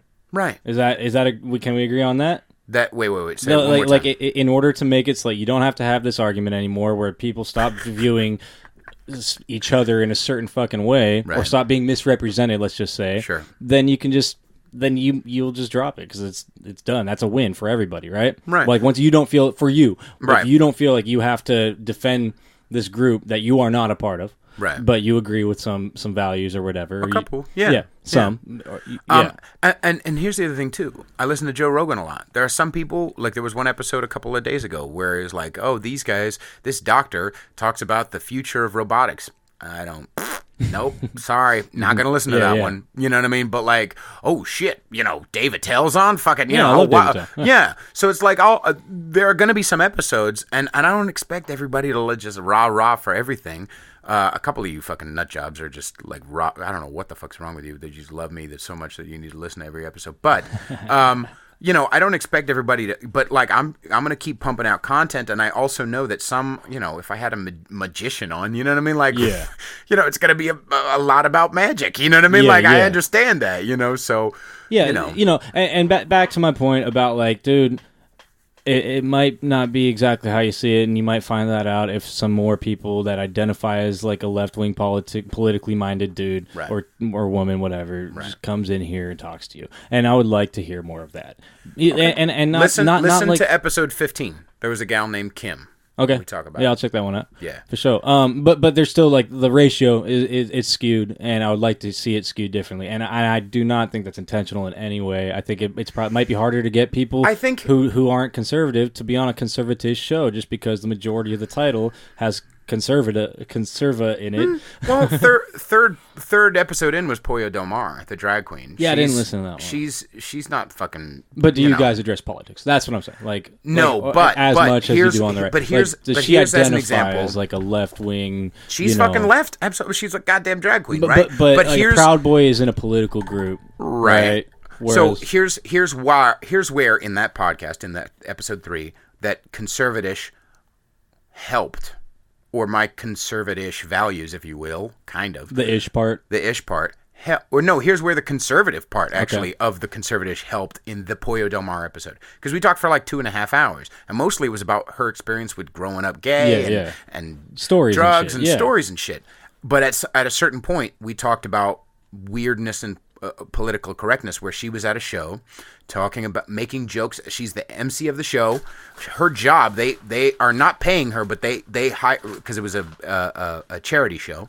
So she's at a charity event, and her job is to go up there and be loud and be boisterous and be over the top, to be funny as shit, to make everybody jovial, and then to introduce somebody, and then to get up and make fun of somebody in the crowd and be jovial, and then move on. And she made this joke about, I've been so hard up for sex. Oh my God, you have no idea. She says, I'm like, I've been so hard up for sex. I've been thinking about giving myself Jell-O. Like that's, so she's making, you could call it a rape joke, but she's making like a Cosby thing. Right, a Cosby joke, but she's making it at herself, that she's so unfucked or unfuckable that nothing is, that she's so over the top, hyperbolic. But even though she's doing it in a hilarious way, and everyone in the room is laughing, and everyone in the room gets the context, comedy is a whole different... Right, but she still got in trouble for that. Yeah, I'm sure, man. And in a left-leaning, you're not allowed to... Once someone on... You know what I mean? Once someone in my crew says I have to believe something or go rah-rah against somebody, then okay, then I have to just clam onto it. And the same thing happens on the right, don't get me wrong. You know what I mean? But like, I don't fucking want to clamp onto shit. Yeah. You know what I mean? Sure, like, and so because of even the quote unquote conservative value, people don't come at these non-political conversations, correctness, she was able to talk about that. No, absolutely. Like, dude, like I said, I have non-conservative values. I don't have conservative values, but I also fucking love cats like Dave Attell and Joey. Shit that might be labeled as conservative or more conservative than it is on the left. Right. And to me, being that I do lean more left, that brings me more to the middle than to the right. Exactly. And I feel like all of us are somewhere in the middle if you get us alone and you just talk to us. Most of us are fucking in the middle. Where are you from? Originally Long Island. Okay. I moved out here when I was 9. Oh, tight. Okay, for sure. Yeah. I mean, I'm born and raised here. Every school I went to, everybody I've hung out with. Okay. Obviously, I know a lot of liberals. Sure. And you know how much I fucking argue with liberals on liberal ideas I disagree with? There you go. To the point where, like, people got fucking pissed. Right.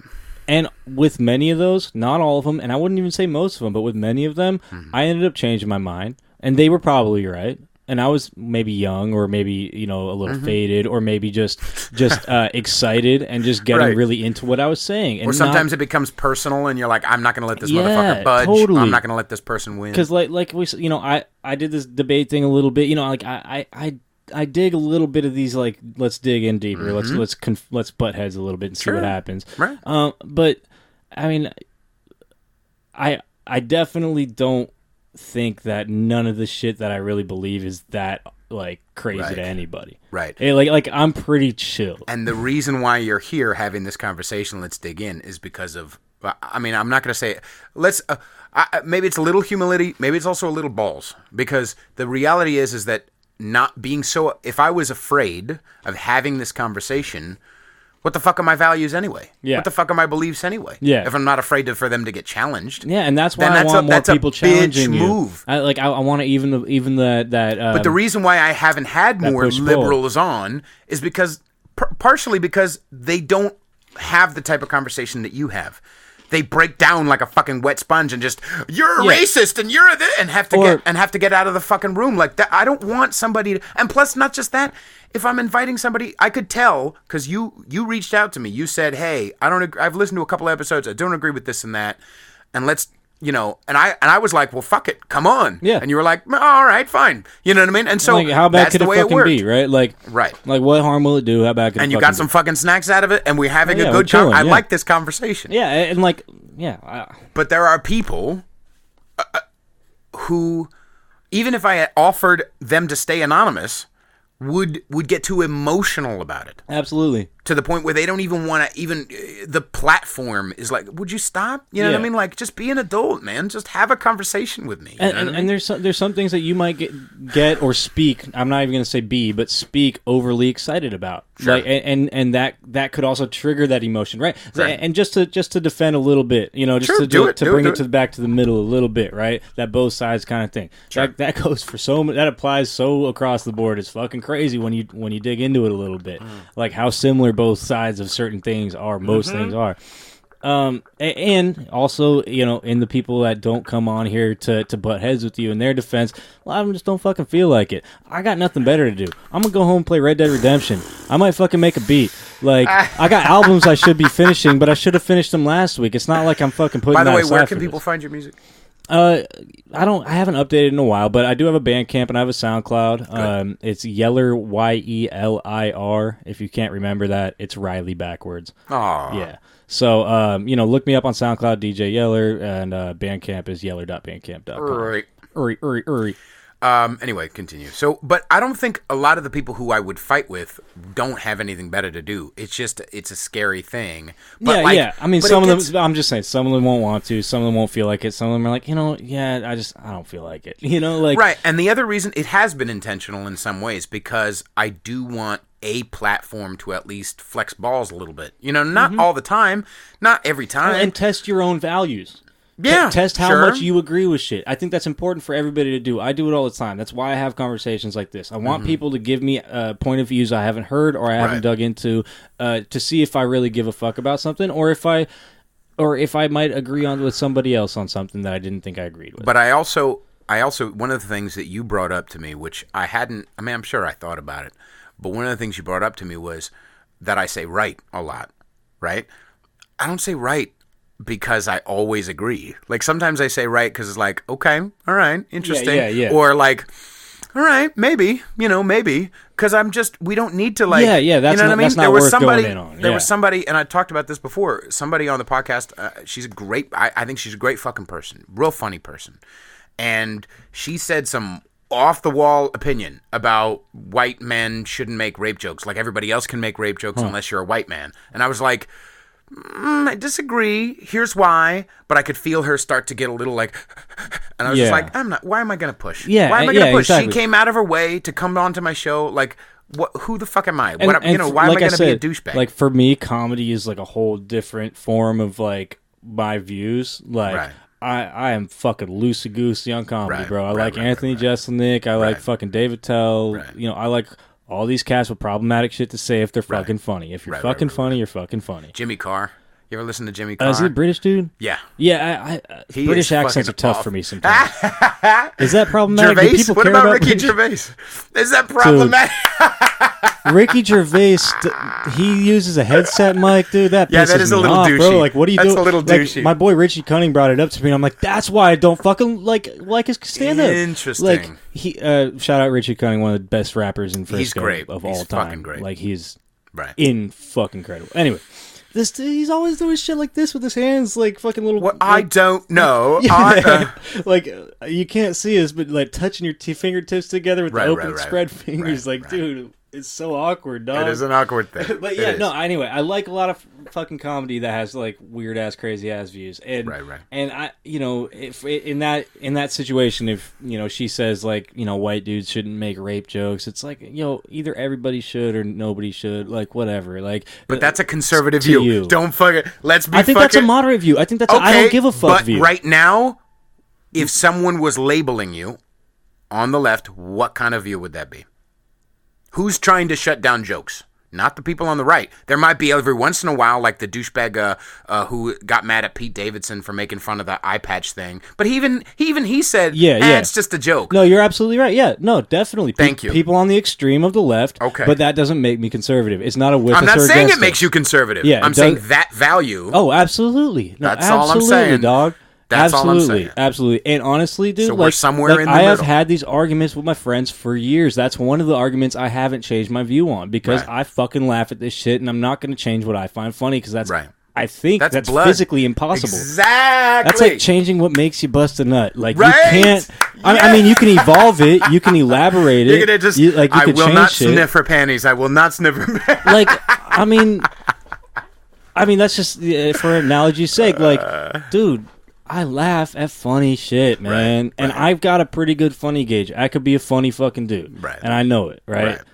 So these motherfuckers are funny. Right. And I honestly don't disagree with them most of the time because they do this shit in a smooth way with a lot of subtlety and they don't go too hard on a certain view politically most of the time. I wouldn't really enjoy a very political comic on anything. No one likes Trevor Noah.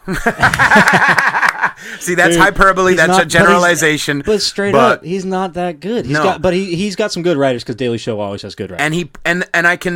And he preaches to the crowd, or to the choir. He preaches to. They're already on his side, so they're going to be like, "Oh, Robert, I love him anyway." He talks about like African American issues, and he ain't even American, and he's just learning about it. Right. And it's like, dude, I think people on the right and left are just like, "Fuck that! You don't know what you're talking about.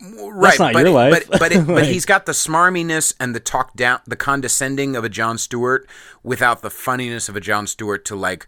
Jon Stewart was fucking great. Smooth it over. Jon Stewart was the only one that could do the Daily Show, in my opinion. Yeah. Like, I don't think he could. If he put Colbert in there, it would have been the Colbert Show, and he already had that, obviously. But you know, if you put Carell or anybody else that came up on his show or that was on his show for years, it wouldn't have worked. Right. Or it wouldn't have been Jon Stewart. So, you know what? If it's Trevor Noah, it's Trevor Noah. Right. But his specials, I do not fucking like them. No. I intentionally listened to this last one that he just came out with a couple of days ago. He says interesting shit I didn't know about. Before then. But it's not funny. He's not funny. And the other thing is that he can't go very long without bringing it back to where he's from or saying South Africa, like, or just well, do you like, have to always have that? Like, that's not what comedy is. In my experience, like, I've seen tell a lot dick of, joke from time to time, son? What the fuck's wrong with you? You know what I mean? Like, switch it up a little bit. Too much truth. It's too fact based. It's too story based. Like some people can do that well, but it's also like too you, and you are a specific you. Like if like I can't relate to an Asian comic making jokes about Asian people and Asian culture. Right. But I can probably relate to that more than I can relate to Trevor Noah because I grew up in a primarily Asian community. Right. You know? So I get a lot. How hard was it to drive? Being a pedestrian is very tough in some places. But yo, I mean, yay! But again, that's just a joke. I've said it a million times. And if I dug into it, you would see that I have an understanding of things in the world and their place in the world, and I can explain my way out of most bullshit that people give me shit for. And also, the only people that would really give me shit for that have heard me say it throughout my whole fucking, whatever, for as long as I've said it. Asians wouldn't give you shit of that. No, dude, I mean, like I said, I grew up weird in little college white people would do that. I wouldn't generalize and say Asians wouldn't give me shit. I'm sure plenty would if they don't know me. But plenty of Asians, when they get to know me, like, I grew up with them, dude. Who do you think I made these jokes with, man? Like, who do you think laughed the hardest at the jokes? The one that could relate to it. The ones that saw the truth in it, even though it's fucking hyperbole. Like, like, and it's a bad joke if you just say Asian people can't drive. And that's not fucking funny. And it's not funny. And you probably, if you say it from a place of hate, like, you know what I mean? Like, we kind of get from that. A place of hate. If you're just not good at joke telling, or you think that that's the joke, that's not the fucking joke. Well, part of the joke is there is a lot of them. And it's hard to avoid when you're in a primarily Asian area, and it's something you have to relate to. It's an overgeneralization. It's a stereotype, but it also you have to experience to laugh at. Right, because you have the frustration. But if you just have the frustration without a sense of humor about it, then it becomes more serious, I guess. And I also don't think they can't drive. I think that they drive differently because it's mostly Asian people straight from Asia. Like, young Asian people can drive like a motherfucker. They can race without fucking crashing. They can drift like a motherfucker. I have been to China. And in China, it's dog eat dog. And you know what happens, man? Because I've been to Thailand, and I've asked people because I wanted to know: is it the same in Thailand as it is in China? Is it very similar? At least, yes, it is. Because I've been to Thailand and I've seen it, and fuck lines on the road, fuck lights, fuck signs, but they do it amazingly. I saw just as many bumpers, fender benders as I have in America at any given fucking time from any fucking race. But guess what, man? They just have this fucking crazy, like, group think kind of like it's like when water it's like water seeks it, you know what I mean? Everybody kind of and when they try to do that out here with our rules and our the way we follow it, it works horribly. But there was and I've talked about this, there was a Chinese boss of a friend of mine. That's a theory, by the way. There was again, whatever. Everyone on this show at all times is a fucking speaks wholeheartedly truth, and we are experts at everything. That's why I'm here. Right. And but there was an Asian boss, a Chinese boss of a friend of mine who said, "No, it's true. My eyes are smaller. I can't see as well as some other people." I used to do Asian accents with my Asian homies. Right. And they fucking loved it. Majority of them fucking laughed. You sound just like my grandpa. Holy shit. Hey, yo, come over here, listen to this. Grab their other Asian homie. Riley, say the thing again. Right. Like, so dude, I get it, context, bro. I get it.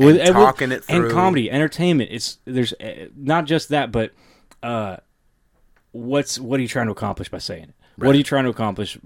Who are you affecting? Who are you, who's being affected by what you're saying? And I guess another reason why, because one of the main things, to humanize everybody is a very lofty, self-important that shit works reason. Sometimes. But the other thing is goddamn computer. The other one of the other goals of this whole podcast is to do it funny, is to do it entertaining, and to have a place for humor, and I guess another part of the reason why I've had a lot of right-leaning people is because at least that side right now, give them another 10 years, maybe they'll swing over to the fucking religious side, and all of a sudden now you can't say, you can't make fun of Jesus. I don't know. But right now, you could do fucking anything to Jesus. You know what I mean? Like, you're good. You know what I mean? Fucking piss on him, whatever. You could do anything.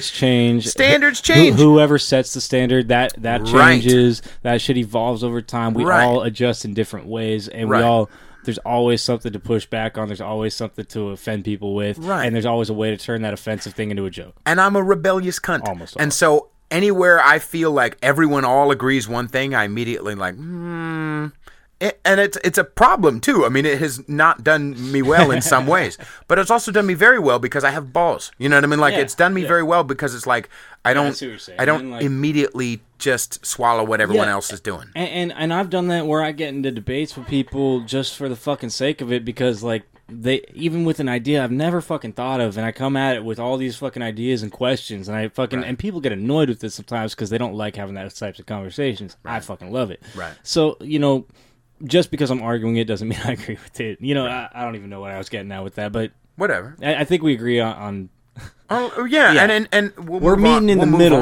Like you don't have to agree to meet in the middle. Exactly, and not everything that even Jerry and I had conversations about. Do I agree 100%? You know what I mean? There are some weird things that Lily. She was a fun guest and it was a good conversation. But like there were some things where I'm like, it kind of seems like a paranoid idea instead of but just thrown out with fact. Like, we all do that shit. We're all guilty of that shit. But I don't have to, like, pick apart every single thing and make it, no, I'm going to make a point. Like, no, let's just have a conversation. Well, because you'll miss a lot of other points if you do that. You know, if you waste your time picking one thing apart, you're going to miss a lot of other aspects of that person or put the person on a defensive and not get a chance to foster a relationship. Yes, absolutely. You know what I mean? And that's not a left or right thing. That's an everybody fucking thing. That sucks. Right. When did you start making beats? When I was, I started making beats. Yeah, I mean, and in what style were you? Was it like? Because MPC is the only machine I remember. What's the name of the you know what I'm saying? Like, was it a fucking DOS computer? Let's take like, a pee break and then get to this. All right. All right. Let's take a pee break. God, that's a good idea because I gotta fucking piss. Holy shit. Me too. I'm like thinking of when I'm taking a piss. I'm like, why did I even say that? I don't know why either. Well, I mean, it seemed because I've had a couple of times people do that.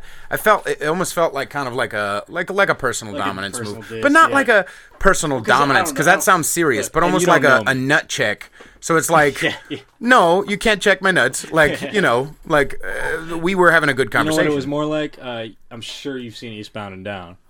Only clips of it. Oh, it's fucking. Because there's one scene where tits come out, and I've seen that on Celeb Jihad. No, it's a funny fucking show, but that wasn't really like a nut shot. It was more like a nut slap. Like, hey, I'm fucking with you, you know.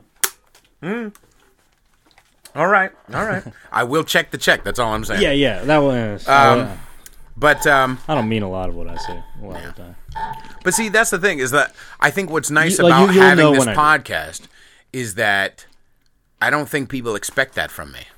People don't expect me to know what I'm fucking talking about. They know what they've gotten into. If they first come out, I mean, I can't say that every episode I've started with, a discourse on humility beforehand. It's just, have a sentence before every episode that says, hey, by the way, I don't know what I'm talking about. This is just for comedy's sake, and let's just talk it out.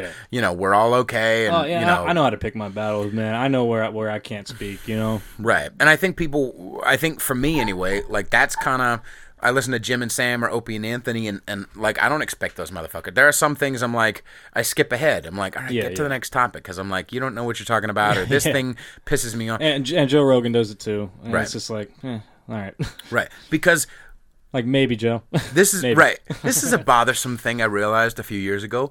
None of my heroes are 100%. None of them. Nobody is, man. Nothing is. Isn't that some shit? I always thought like I'd have this like perfect. Oh yeah. Frank Zappa is like the be all and end all, but then he like writes. There's some Frank Zappa songs that are fucking dog shit. There are some opinions he held that were like, what the fuck are you doing, Frank? There are some incredible musicians I can't fucking listen to. Right. So anyway, beats. Yeah. Started producing beats. So when I was a kid. I was in an after-school program at the time was called the DJ Club. Okay. And what year was this? I was in 6th grade. It was 2001, I believe. Okay. Wow, you're young. Yeah. I'm 29. Jesus Christ. Oh, wait, you're 29. You were in 6th grade when you were 2001? It's 2018. It's been 17 years. All right. I don't know why for some reason I thought so I was like 12. So 2000, right? 2000. Okay. I was in 6th grade in 2000. Okay. Because I remember the Millennium Scare at the end of 5th grade. Right. So that's how I gauge where I was exactly. in a certain year. Y2K. Oh my god! There was a kid in my class who literally thought it was Yes to Kia because of the Kia car advertisements. Y2K means Yes to Kia in 2000. Buy your 2000 Kia today. And this kid was like, "What's this Y2K scare? It just means Yes to Kia." We all ragged on him hard. Anyway, so I got into 6th grade, and my brothers had already been in the DJ club. I have 2 older brothers. We're each 2 years apart. So the DJ club started in '97, I believe. So I had already only at that specific school, or that only the district? at that school. It was the first of its kind, at least in the Bay Area, or at least in San Francisco. I don't want Oakland might have had some stuff, but I'm not sure. But it was the only one of its kind at the time. A few years into it, I don't really know the timeline. I want to say maybe like 4 years into it, like right after I started, there was a high school after school program run by somebody else that was also a DJ, hip hop oriented kind of thing. Okay. So this was the DJ club. They weren't making beats. They were learning how to scratch. And my parents would pick me up from elementary school and then take me to my brother's middle school, and we'd go pick up my brothers, and they were both in the after school program. So I would get to see. I'll get to go in for a second before they left and watch what they did, and I was like, "Oh, that's that wiki sound that I didn't know what it was from, that I've heard on a million fucking songs. That's cool." So anyway, right when I got in 6th grade, I knew I wanted to join the after school program because I thought it was just weird and cool. My brothers did it, and I love music. So joined the DJ club, started learning how to scratch. Then when I got into 7th grade, the next year, they opened up the computer lab to us and let us download a beat making program. Did you listen to hip hop before then? The Beastie Boys. Okay. Which is hip hop, you know. But what I was going to get to is like that was the only hip hop that my very young mind, meaning maybe up until like 3rd grade, when I was like 2nd and 3rd grade, I was really like whatever I listened to was what I listened to because that's just how it was. Right. That was like a lot of alternative rock. I was super into like Live 105. They played Beastie Boys in Live 105. They didn't play like Tupac and other shit, but they played this kind of rocky rap group. I thought it was rock, and I thought I hated rap. Okay. Because from what I saw on TV, it was mostly like Puff Daddy. White kids like rock and black kids and Latino kids like rap because that's most of what you see on the TV. You didn't like Mace growing up? I honestly though when I would scroll through my radio, I would stop on KMEL every now and then. I would probably like what I heard, but it didn't stick with me, I didn't identify with it because I thought I wasn't supposed to. Well, and Beastie Boys are accessible. They're super. They don't accessible. talk about serious shit. I mean, I heard Brass goofy. Monkey. It was silly as hell. Goofy, I'm like, they're rapping about a monkey. Later, I find out it's Old English and orange juice. But hey, they're rapping about monkeys. This is silly and funny. So anyway, I in fucking 1st grade or 2nd grade, I decided Beastie Boys were my favorite band. You know, now I could call them a group, not really a band. They were a band, but you know. Right. Anyway, that was the only hip hop I was into. That wasn't my main musical identity or whatever. Okay. It wasn't until at DJ Club I would hear a lot more hip hop instrumentals. You know, I also heard Snoop Dogg when I was really young, which is problematic for my mom. But sure. Anyway. Because he's black, and you hate all blacks, so that's what... Yes, because Snoop Dogg was a gang member, and Beastie Boys weren't gang members. Can we talk about something, by the way? Snoop is... Why does he hold authority now? Are you fucking kidding me? Now all of a sudden he has the balls. Now all of a sudden he has the balls to say, fuck Kanye.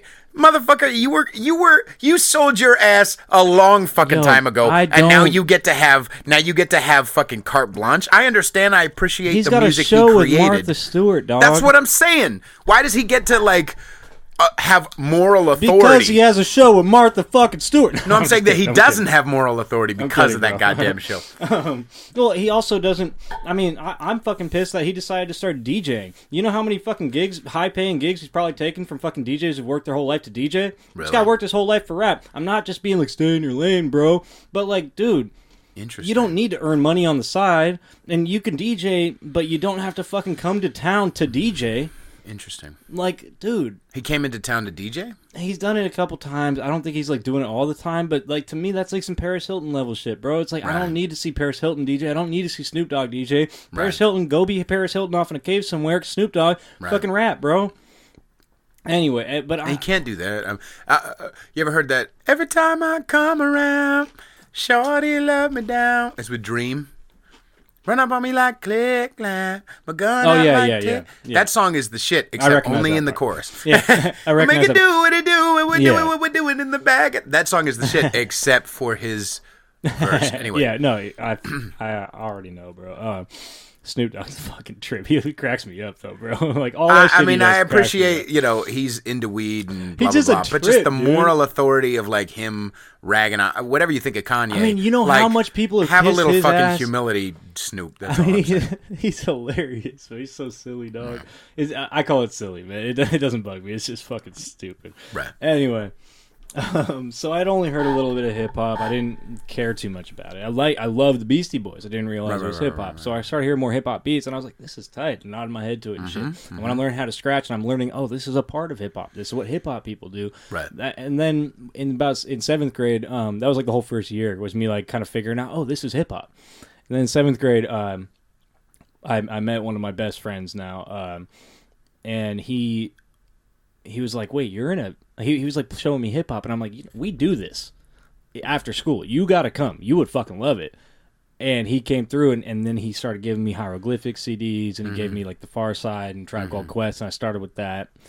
And my brother, my oldest brother, got as time went on, he got super into like hardcore gangster rap, like Frisco shit, like RBL and IMP and shit like that. Okay. And so by like the end of seventh grade, going to eighth grade, I was really into gangster rap. Okay. So it was like this little 2 to 3 year period that I just like kind of was heavily embedded in a lot of hip hop around me. Now, what did RBL? I mean, what's the gangster shit on that? It's mostly selling, right? Sell like Mac Dre type of shit, where it's like slanging dick. Mac Dre was different. Mac Dre was more pimp rap. Right. RBL was straight like they were just Hunter's Point, robbing motherfuckers at gunpoint, fucking shooting rival Mob gang members type of shit. Mob Deep, but on the West Coast. Yeah, to a degree. Yeah. Okay. I would say that's pretty accurate. Okay. And of course songs about chicks and a lot of songs about smoking weed. Sure. Yeah, it just shit like that. Okay. And similar with IMP too.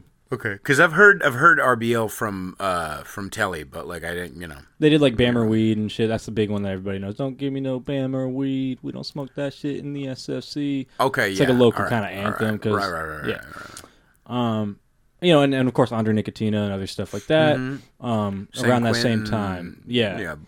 I got less into San Quentin until later. I didn't know much about him. I knew about his like little features on songs, but I didn't know much about him. So anyway, beat making. I didn't start making hip hop. Okay.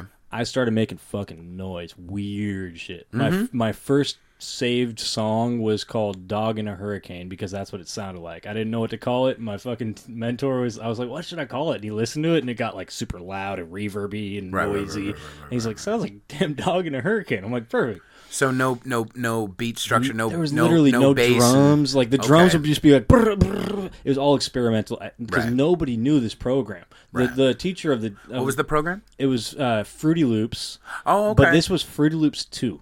Okay. So the second year it existed, not even a whole year probably. This is the second version of Fruity Loops ever. Okay. So nobody knew anything about it, and nobody in that realm had really been making beats. But when the dude that ran it was like, "Oh shit, we can get the kids making beats. Let's do that."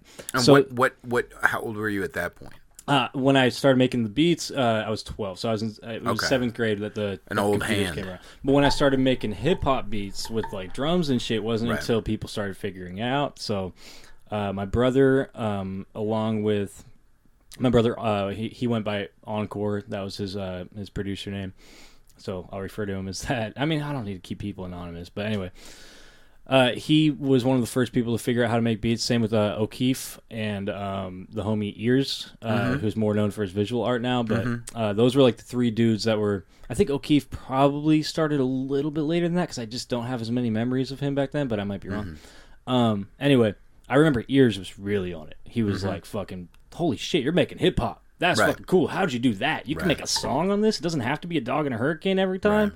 Like, or a frog in a blender or whatever it is. So I didn't get into that until I started mimicking them more. It took me a couple years. I think I actually started making like hip hop beats in like 9th grade, so like 14. Good ones probably by like late 15, 16. Yeah, it takes a while. Yeah, and even then, shit. Yeah, man. My shit. Sometimes I listen to old shit, and I'm like, okay, yeah, I was way different this time, 2 years into it. And then I'm a year later, I'm like, what the fuck was I thinking? Dude, there's so much old shit that I'm like, ugh. When I collaborated though, man, when it was like me and another guy and we sat there and worked for weeks on one track, that shit sometimes, man, that shit slapped. It was like, damn, people could fucking spit on this even today. But so you've been on albums, you've done some stuff. A little bit, yeah. Not as much as I should. Has there been for you a frustration? Has there been for you a frustration? Like for me, like I wrote, We Chose This Life or whatever on Telly's album. Like I really liked the fact that I wrote that, and it was fucking. I'm really proud of that. You know what I mean? But like, and his album did good. I'm not saying it didn't do. But like, I'm saying as far as personal feed. You know what I mean? Not ego feed necessarily, but just like sometimes I'm hitting my head against the wall. I've talked about musical frustration a lot on the show, but like sometimes I'm hitting my head against the wall for fucking years at wine bars and shit playing covers. And I'm like, I there's almost a piece of me that wants to selfishly keep it. Like I don't want to give you this shit because it's too valuable. I'm not saying I do that. Yeah, but I'm saying that's there's almost a feeling like, well, fuck. I feel like when I get that feeling, I feel like that quickly I try my best to change that feeling or evolve that feeling or lead it into I'm going to make something way doper. And use that as kind of fuel to make something doper. Sure. Because what ends up happening if I start harnessing that type of feeling, which I definitely do though, there's some times where I'm just like, luckily I haven't had people put out really shitty music on my stuff because I haven't given out a lot of my stuff yet. Exactly. But if I gave my shit to somebody and they put out some fucking bullshit or it just did terribly and don't you get veto power though? If they don't buy the beat, I have full fucking power off of everything. If they give me money, no matter how fucking little it is, unless I pre-establish this is a lease, other people can use this, right? Which I've never done. But if somebody gives me money for a beat, they own it. That's theirs. Do what you fucking want, and I have to walk away from it. Interesting. But if I'm giving you my fucking art for you to do your art on, and you don't fucking do it well, I'm gonna let you know. Especially if I know you can. You're do it gonna well. let them know. If I know you can do it well. You're gonna let them know before they release it. Yes, I need to approve it. I need to approve it. I've had times in that sense, veto power, I can say you are not putting this as is. I've had times where I've written choruses for people, and I'm kind of proud with the chorus, but then they don't edit it in the right way, and it almost is offbeat, and I'm like, what are you, dude? What are you doing? A perfect example. Of you know what I mean? Man. Like I know you gave me a couple $100, but like, and this is dog shit. What you're doing right now? Doesn't it feel like they're just using you for their own personal gain because they wanted you on their shit? Yeah. So, or that they're maybe newer in the game and they don't really know what they're doing so much. You know what I mean? So I can't hate them, but like, there's this one incident that's similar. I wouldn't say it's even really parallel, but it's similar enough to bring up. Okay. This dude that I met through the live beat scene. I did live beats a little bit here or there on my MPC. And like beat battles and stuff. I was doing beat battles for a while, and this dude that I met through that shit, he invited me to his house, and because I saw that he posted a video of somebody doing live beats, and it was really well edited, really crispy, and it looked like it was getting like a decent amount of views, more than I could probably get on my own. And he seemed like a nice enough dude and a chill enough dude who liked my shit enough, and he wanted me to come by and film me and for a little series he's doing. Sure, man, I'll do it for free. You live in the Sunset. It's easy. I'll bring my shit down. We'll have fun. I'll play you some beats. I love playing my music for people, too. I love hearing feedback, good or bad, you know? You do? Yeah, I do. I fucking do, bro. I fucking do. I'll pause you on that real quick, because sometimes I want to share it with somebody, but then they, like, start talking. Oh, God. And I'm just like... You know what I mean? Like, no, shut the fuck up and listen to what I'm playing for you. Or, like, you can see it in their eyes that they're just distracted with their own thoughts and they don't really... Like, that's such a... Don't tell me you want it if you don't fucking want it, because I don't need to hear it. Right. You need to. I don't. I've heard it. I made it. Right. Oh, God. Anyway, I'm not playing it just... Story. Anyway, fuck. So, he invites me over. I come over. Set up. He's got the camera set up. I play for, like, he doesn't tell me how long to play. He barely gives me any information. So camera? Wait, he was doing a video? He's filming me kind of just playing some beats live. I'm not super, like, smacking out drum beats or shit. I'm more just sequencing, muting and soloing things and creating, kind of orchestrating the song live, composing it a little bit. So he's videoing you, and then he asks you to strip. and I did, and he puts it. No, right, exactly. So I did it. And he slapped his dick on the MPC to make it. And I don't hear shit from him for a long time. And so I start hitting him up. I'm like, hey, just curious, whatever happened to that video, man? That was fun. Like, I hope it came out good. And you paid it, or he paid you? No, I did it as a favor. I did it for fun. I thought it would be fun for me, and I thought he wanted me, and he seemed like a nice enough dude. And I often am of the mind that, you know, if you're willing to do it, it's easy for you. And you're not sacrificing too much. Right. It could lead to some fruitful shit in the future, you know? Especially, it's a good way to test the waters, you know? Okay. Anyway, he didn't know enough about me to pay me. I didn't expect payment or want it, really. I always want it, but, you know, didn't expect it. It wasn't skin off your teeth. I didn't You didn't have to go far. It was what he lived like 5 blocks from me, man. Right. So I do it. I don't hear nothing. I hit him up. He fucking sends me a YouTube link. Now, it's not a public video yet. Or, no, actually... It was a public video. He sends me a link to a public video of me performing this. All of the audio is faster than the songs. So all of my music for however long, half hour, 40 minutes of unreleased beats that nobody's heard do not sound like they fucking sound. They don't sound like they're supposed to fucking sound. And it looks absolutely awful with my hands moving totally off. Right. And it gets progressively worse because that's how these things work. That gap gets wider. And I was fucking infuriated. I said, dude, take that shit down. What are you doing? I told you to send it to me first. Right. Don't post it. He said, is it okay? I can't edit it because I lost the original file. Is it okay if I keep it up because I'm trying to get sponsorships from Akai? What do you mean you're trying to get... You can't get sponsorships with a shitty video. That sucks, man. Even if you could, don't use my fucking misrepresented music to get your fucking sponsorship, you asshole. Right. So that's similar to that, like, don't put out my fucking music if it's not my fucking music, because if you sing something on beat and they put it out where it's shifted over, from the file is shifted over a little, and it's now off beat, that's not what you did. Well, that's part of the reason. On it. That's part of the reason why my price has gone up over the years, because it's like I'm weeding out. I mean, there are some people... Telly's one. There's exceptions to you know, yeah, of course. Keith or whatever. Although I think he's a little mad at me right now. There are some people who are fam who I'll just do it, you know, because I love them.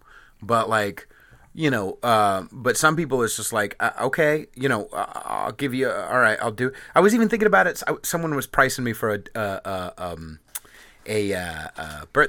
Christmas party. And my initial thought, you know, over the years, you know, up until like a couple years ago, was like, oh, I don't want to price myself out. But then I just realized, like, okay, you know Start what? High. Right. All right.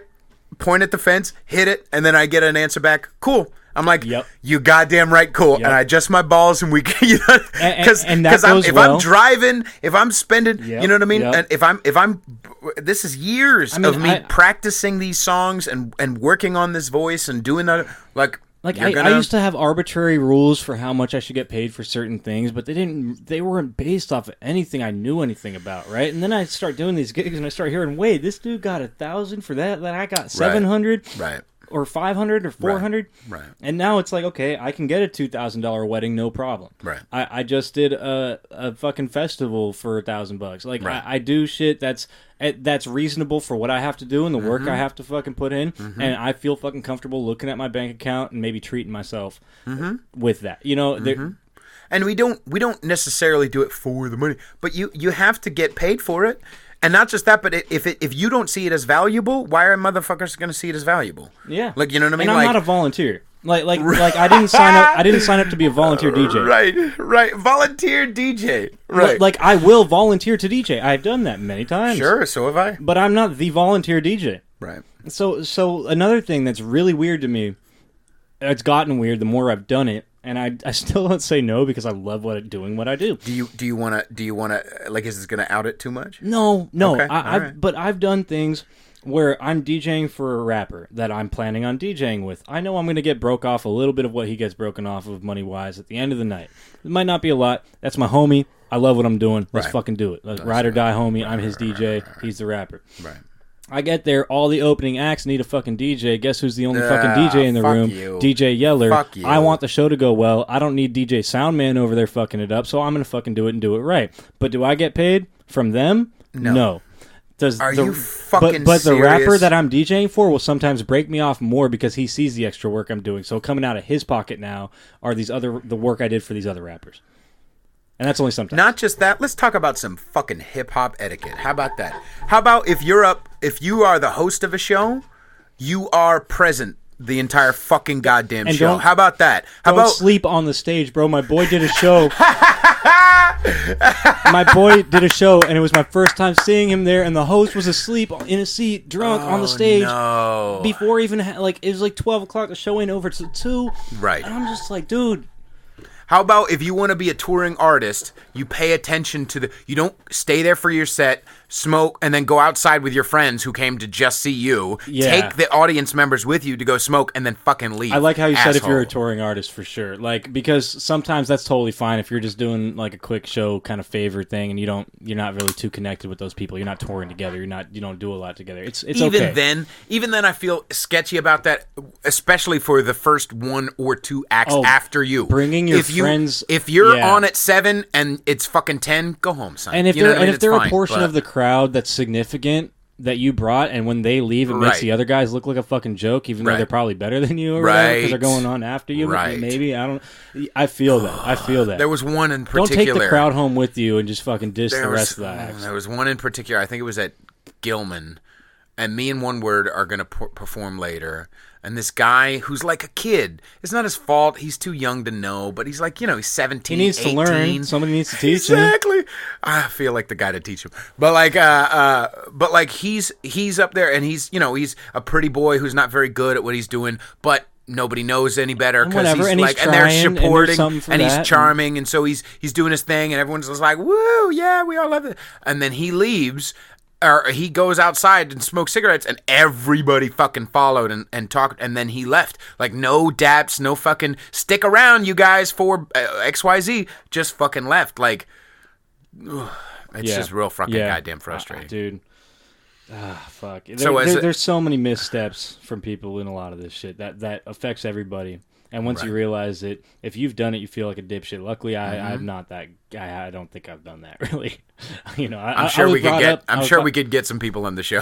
I was brought up by some good musicians. Who would hate the both of us on some things. I was brought up by some good musicians, man. Did you ever meet Task One? Oh God, yeah, I did a lot of shows with him. Okay. Sam. Enough. I did enough shows with him. There we go. Sammy Wormhands and I talked about him a lot. So, whatever you want to say about what happened, right? In the show, he taught me a lot. He would be front row fucking center, just being fucking trying to respect. He was a fan. Trying to respect, even if people kind of sucked. Like he'd bob his head, and when they say raise your hand, he'd raise your hand. Like he's trying to play around. He's a solid dude, man. I enjoyed talking with him. He fucking delivered fucking awesomely. He put on a great stage. He had great stage presence. Fucking great. Too bad he didn't write any of it. Not any of it. I've heard he wrote a lot of it, but not. I dug through, bro. I dug in. I dug through. Okay. And what it was like there was a few accusations that were proven, and then there was a lot of other work. So to give you guys a little background, a lot of people Task don't know One what the hell we're talking was a rapper, and especially he's not anymore. Emphasis it's been on was 3 years, I think, 4 years.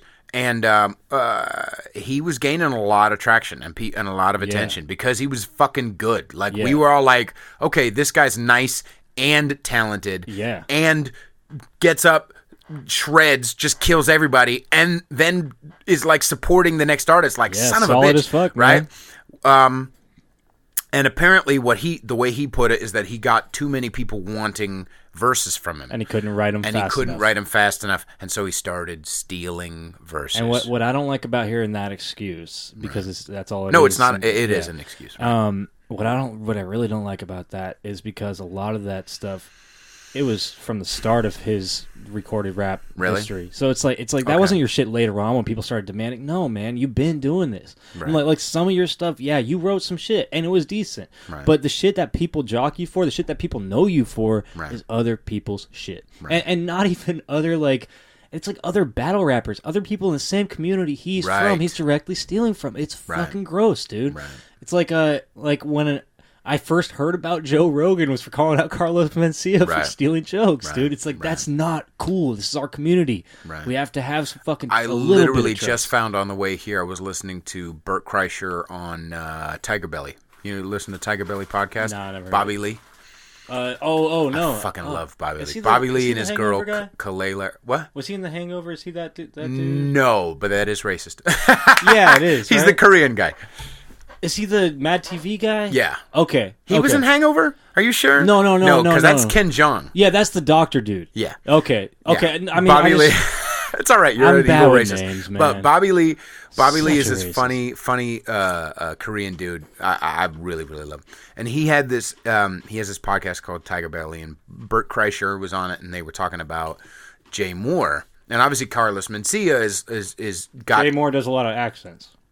No, Jay Moore is the guy from Jerry Jay Maguire. Farrell. I'm thinking Jay. Yeah. Yeah, Jay Moore is the guy from Jerry Maguire and from Suicide Kings. Don't think I know him. Anyway, so he told this story about an experience with Tracy Morgan, and then it turns out it was actually Bert Kreischer's. But Bert Kreischer was working for Jay Moore at the time, and so and then when Bert talked about it and kind of outed Jay for doing that, so Jay got mad at him because he was like, "Hey, that's against brand." He was He was telling Bert Kreischer's story.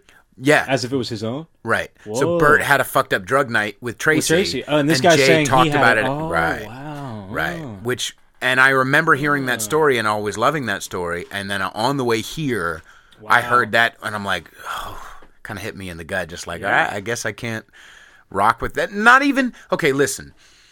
That's not even as foul as what Task did, though. Not at all. That's not what I'm saying. But I am saying, it's a similar vein for sure. It's a similar vein. So Task 1, not only that, and I think I can't remember the name of the kid. He talked about there was a song. How you doing on time? I'm totally fine, man. Okay.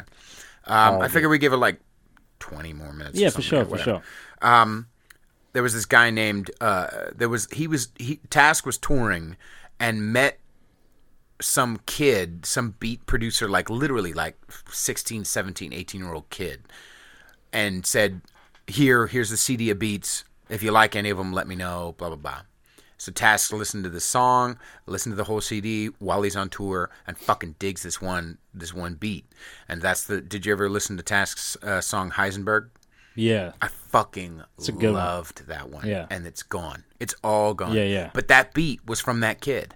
Oh. So he's a small town beat producer, gives a CD to this touring artist who's gained a lot of right. It turns out to be a fucking turns out to be fake, and not just that. I mean, there are some Task 1 songs you can find out there. Yeah. But that one's now fucking gone. Yeah. I don't even know how to fucking find that beat producer because that beat was the shit. Yeah. You know what I mean? It's just that's fucking dirty. To do that is just cold, fucking man. dirty. It's gross, dude. It's just gross. It's just a blatant disregard for anybody else and how it affects, and that's just fucking whack. It's like you are not even thinking about how what you're doing is gonna fucking impact the community you're in, and you could see the impact it had instantly, man. The amount of people that were just shocked, bro. Right. He was like winning competitions and shit. It's insane, dude. And not just that, but I mean, like I also saw him freestyle. Like it can't be all. Yeah, like it's not the whole. And even you know in a lot of those freestyle videos that he did, he was fucking throwing in lines that he heard other freestylers do in other battles and shit, man. Yeah. It's like even the shit you want to give him credit for, a lot of the time you can't.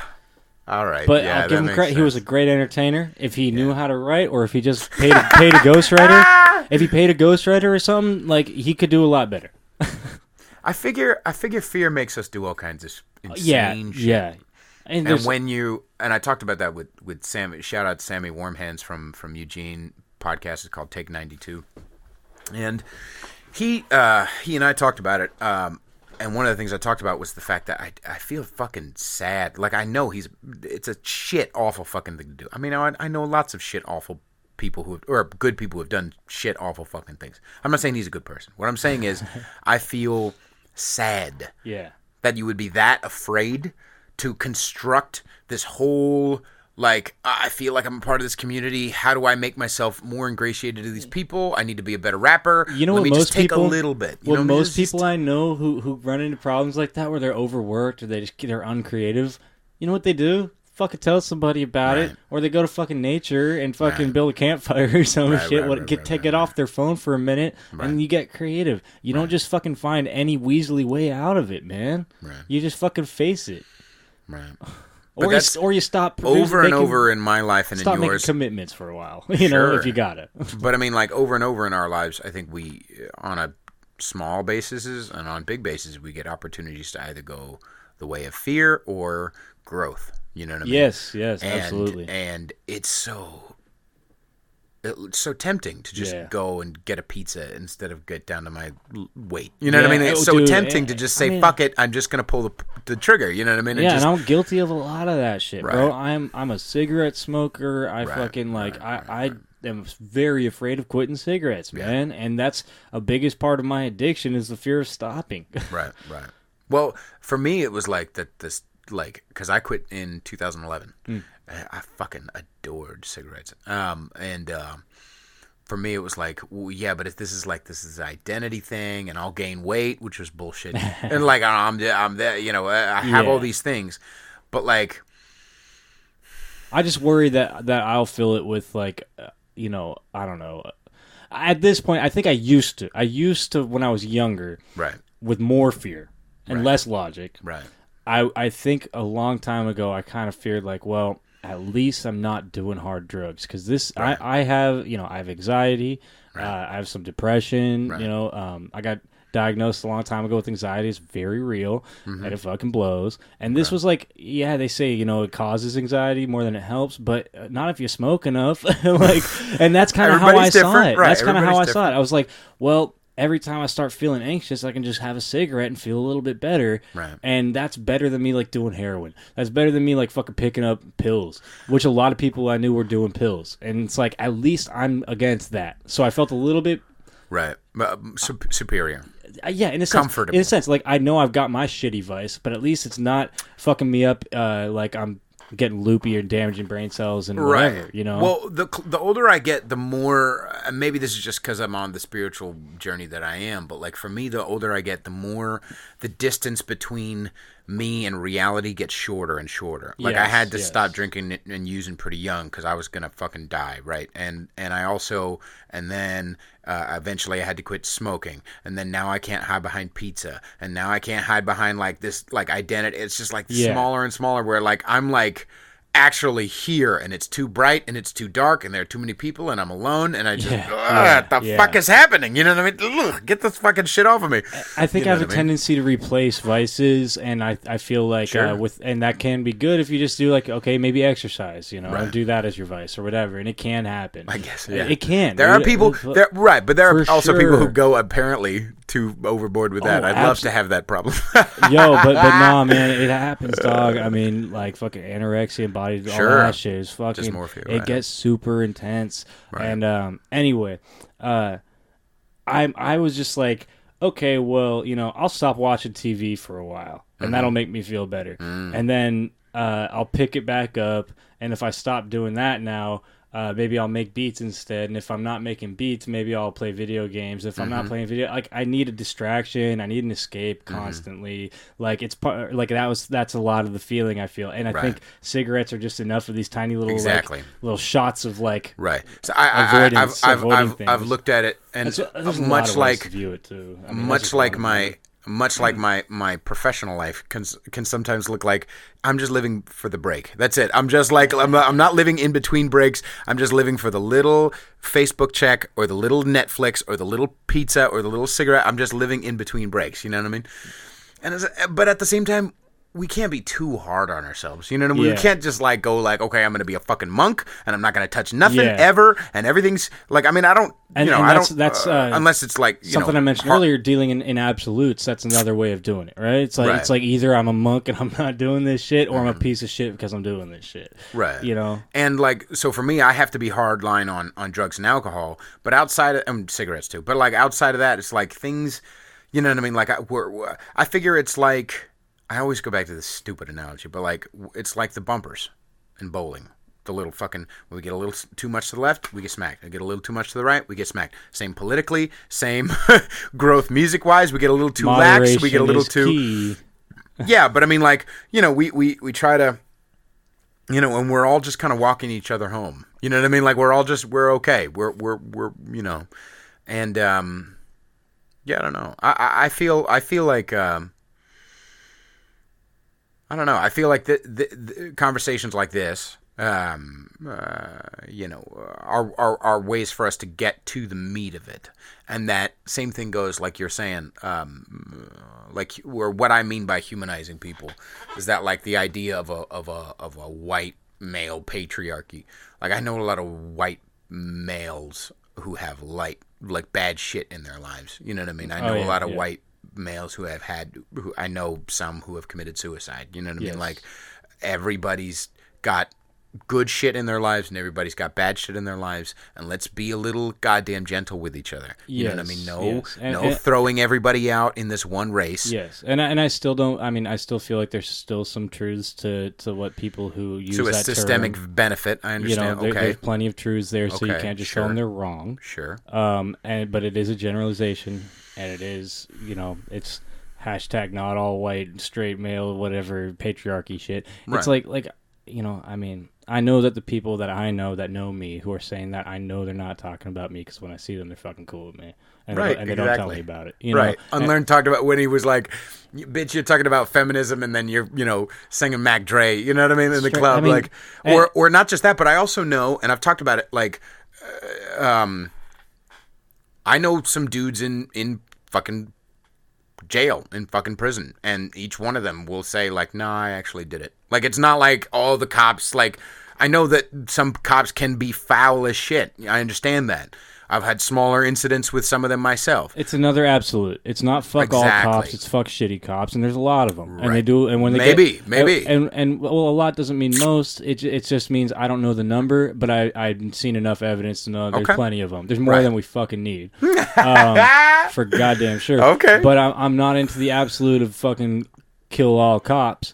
I'm fine with jail killer cops, which I've seen. I'm fine with that. Okay. If the unjustified killer cops, right? If it's not whatever. Right. There is justified killing if you're a cop. It's just how it fucking has to go sometimes. And whatever. Right. Anyway, but I've got good friends. Like, one of my best friends is a cop, and he's an SFPD officer, and he is the dude you want to be a cop. Right. He's fucking not strongly political minded, so he doesn't have a bias on that sense.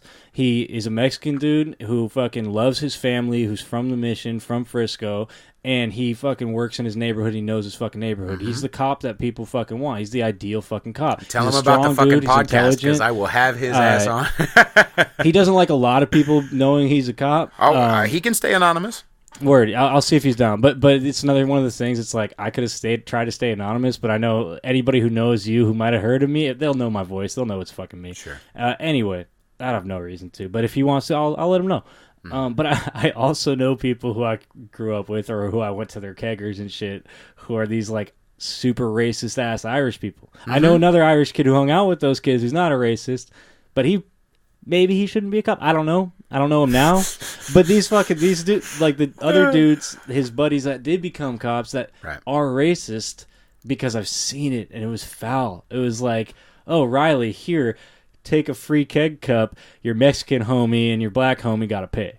Or they can't we're just going to mean mug them and ignore or act like they're not here when they would come up and say, hey, and that Mexican homie is now a cop too on the same fucking force that he's on.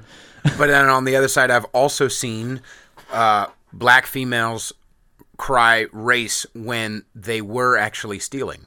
You know what I mean? Like, I've seen that happen too. Where for sure. There's, you know what I mean? Like, people everywhere. Right. There's tons of people who do shitty, dumbass things everywhere. Right. But when you're that black chick who's screaming race for getting accused of stealing, she doesn't have a gun in her hands, and she doesn't need to be qualified to do something like that. These guys. No, I'm not. I'm not comparing. Okay, word. Bad or worse. Okay, word. I'm saying this exists. Yeah, and the fact that, and that's why not to get political mechanism again, but that's why I like this, is because someone's got to say that in a way. Someone's not to ease the fucking cops. I'm saying someone's got to fucking, if I touch a hot stove over and over, why can't I prejudge that? I don't feel like somebody's got to say that, because when if I say that to somebody I know who's on this fuck all cops shit, that is going to be a fruitless conversation. It probably won't even be a conversation because I know how set in their views they are. So I don't feel like somebody's got to say that to the people who believe that.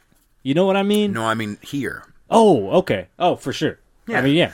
I mean, like there are business owners who are of color. They're fucking, Chinese or Korean who own businesses who watch black people come in the store. Sometimes, okay, I get that that's prejudging. And sometimes black people steal. Yeah, but like, sure. Excuse me, but I've been in times, not all the time, but I've played music at the BART station as an example, at Montgomery BART. And it's not just my prejudice. Wow. It's that like a lot more black males they hop the turnstiles. And I'm like, I'm not saying they need to die over it, shit. But I'm saying like if a cop or if a train a fare inspector gets a little mad with you, you can't be that upset about it. Like, come on, man. What I also learned, which is not very much talked about, I feel, is when I worked in retail and I was selling at a clothing store. Mm-hmm.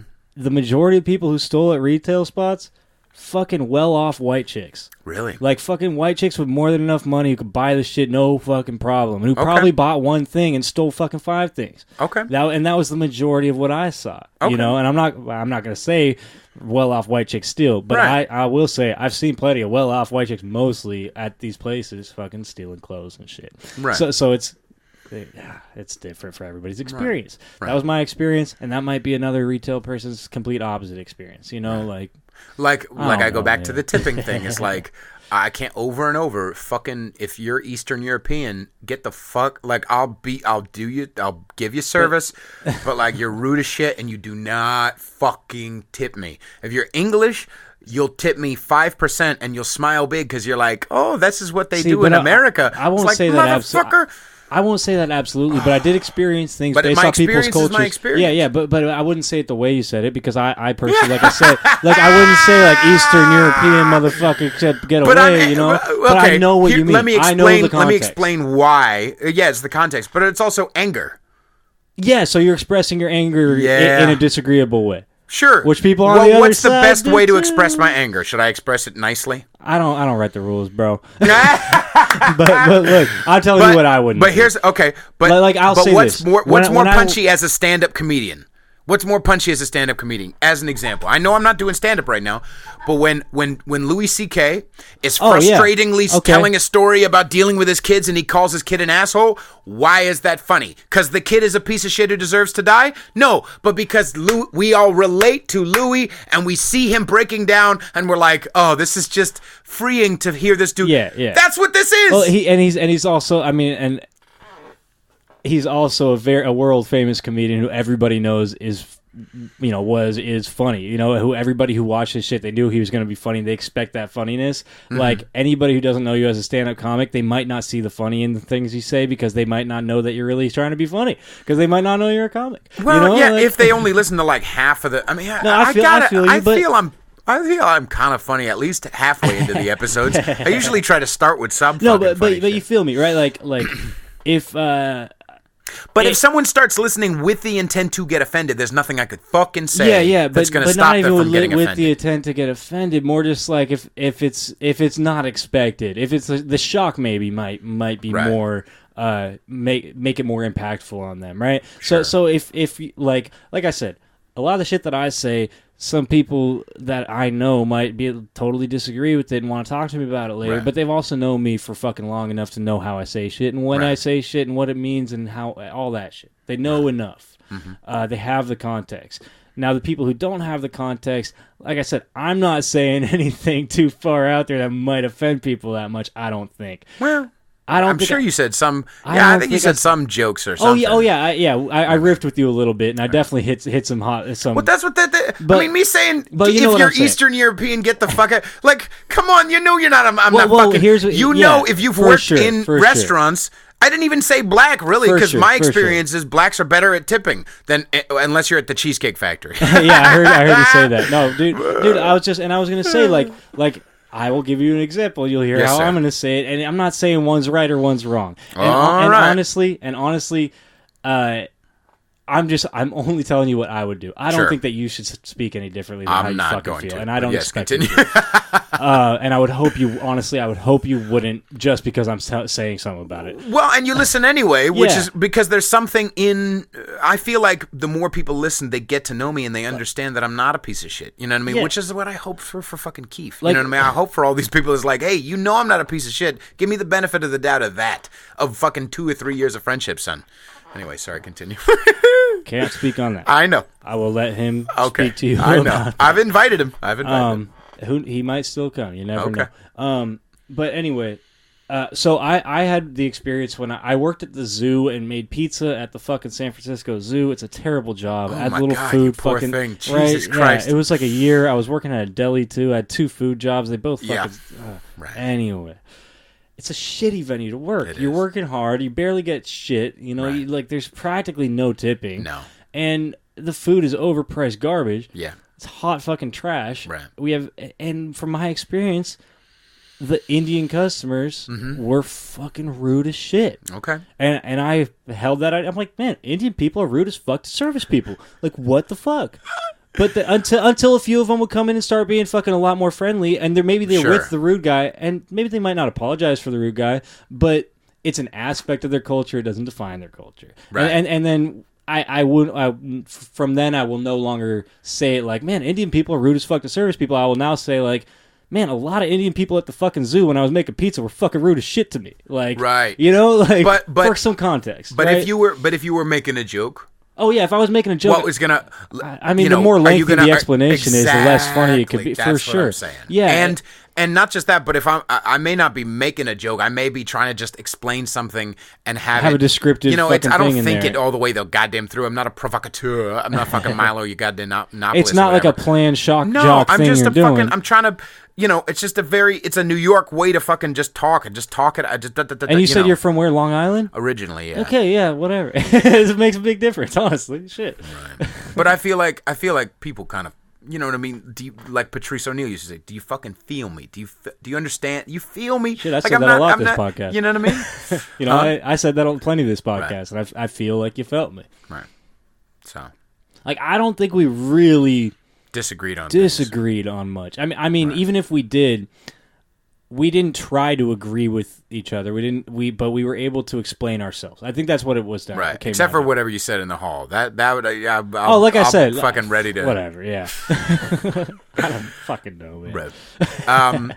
But I think, and I knew that beforehand. Like I knew that, like having you on. Okay, yeah, I posted on Facebook like, oh, I've got somebody who I'm gonna disagree with. Like even then, like you didn't seem like somebody who would be so emotional that it would be a problem. You know what I mean? But like, I'm not going to invite someone on to debate because what if it's going to be fruitless, and if it's gonna possibly end up? I mean, ultimately, when it comes down to like even the mechanism that we've talked about, it's not even like we've talked about politics. We've talked about the mechanism, and my main thrust. Oh, sorry, my main thrust. Why is this thing broken? My main thrust is let's just fucking talk, whoever it is. And you know what I mean? Like let's just, you know what I mean? Like don't shut down speech unless you're literally saying go kill XYZ or fucking I hate all this all the time because they're fucking, you know, like there was Patrice used to say that the stupid example of, you know, on Jerry Springfield, they'd have Jerry Seinfeld? No, Jerry Springfield. What's Jerry Springfield? Not Seinfeld, but Springer. No, Jerry Springer. You're Wow, mixing Jerry Springfield. mixing Springer and Seinfeld together. That's a trip. That'd be a weird looking baby. That would be a really weird looking baby. So Jerry Springer would be like, he'd have Professor Warren T. Barnesworth, a black professor from the Yale University of blah blah blah, you know, versus, you know, all niggers have sickle cell anemia, you know what I mean? And like, and now, and like this guy hates blacks, and he literally, Patrice told this story where he'd say, where Jerry Springer, whoever it was, to the white guy, why do you hate black people? Because they got sickle cell anemia. It's like, that's your why fucking. Why do you hate sickle cell anemia? That's your fucking a reason. First like, of all, why do you hate sickle cell you're anemia? Better than them somehow. You understand what I'm saying? Like, so I don't want to. Yeah, and just also to piggyback something you said before. I don't know how you said it, so I'm not going to try to quote it. But don't shut down free speech. Also, don't spark matches and get mad at the fire. You know what I mean? Touche. Like, straight up.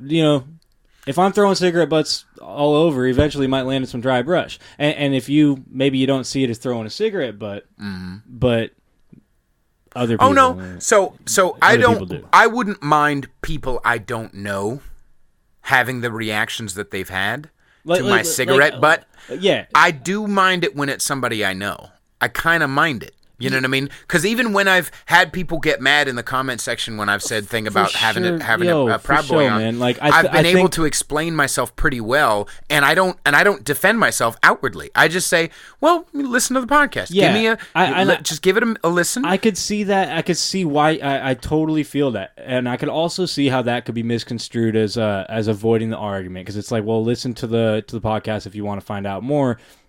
Maybe they just want to talk to you. Well, outside of the podcast, but I feel you. I wish they would listen to the podcast too. Right. But that's why even with you, when you said that you disagree and you messaged me, phone call. Don't fucking text. It's even. I mean, I was talking about with a fucking. I went to the John Mouse show. This is a cool little story. We gotta wrap up soon, but I think my parking is only all good. Yeah. But I went to the John Mouse show and I had an extra ticket and. I was like, who am I gonna? And then there was some guy who walked by who was like looking for tickets. I was like, all right, let me go find that guy. So I went, and there were a couple people standing by. I was like, hey, do you need a ticket? And this girl was like, yeah, I do. I was like, all right, you have, yeah. I'm glad it was a female. And so me and her just hung out the entire night. It was cool. It was a lot of fun. And she was a MILF, and we talked about the lack of communication that you can have in text. Now, even a more base, stupid way to communicate is through comments. You know what I mean? Like, comments is not the place to have that. This is the place to have that. You know what I mean? This is the place to be adult enough to go, okay, blah, here's what I think I feel. Here's what I think I feel. Yeah. You know what I mean? A comment section, I'm not trying to stay away from the argument because I'm afraid of the argument. I don't want to argue on Facebook comments because, number one, I think it's childish as fuck. Number two, or it can be anyway. Number two, I have seen sometimes where it doesn't be, sure. And I just feel like I'm going to defend myself a lot better if you listen to my full context. They might listen to this episode, and if they are, fucking call Pete. Yeah, talk to goddammit. him, because guess what? Phones exist, son. It might, maybe it'll support your opinion, and maybe it won't. Maybe. And maybe you just have a conversation and you Right. squash some beef, and you disagree, and you don't really talk about that when you're around each other. Yeah. Like I've got friends who grew up fucking with staunch conservative parents who hold a lot of staunch conservative beliefs. Mm-hmm.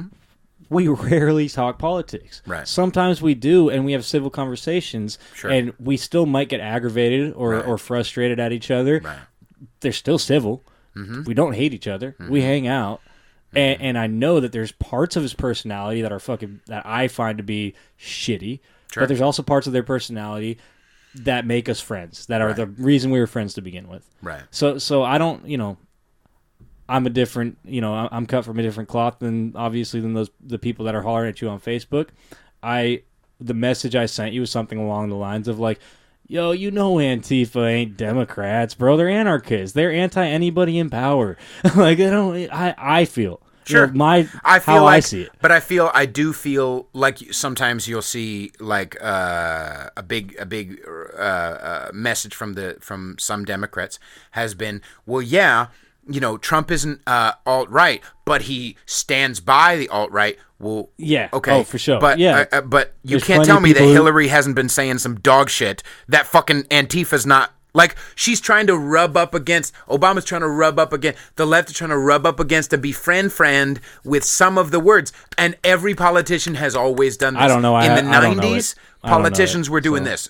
Here's what I mean. In the 90s, the same thing was happening. You have to act more religious than you are. That's why Trump goes to fucking church. He doesn't believe in fucking God. Stop, he son. He doesn't believe in shit, man. Well, he believes in money. We can get, at the very least, you and I can both agree that son, stop. But he's courting the voters.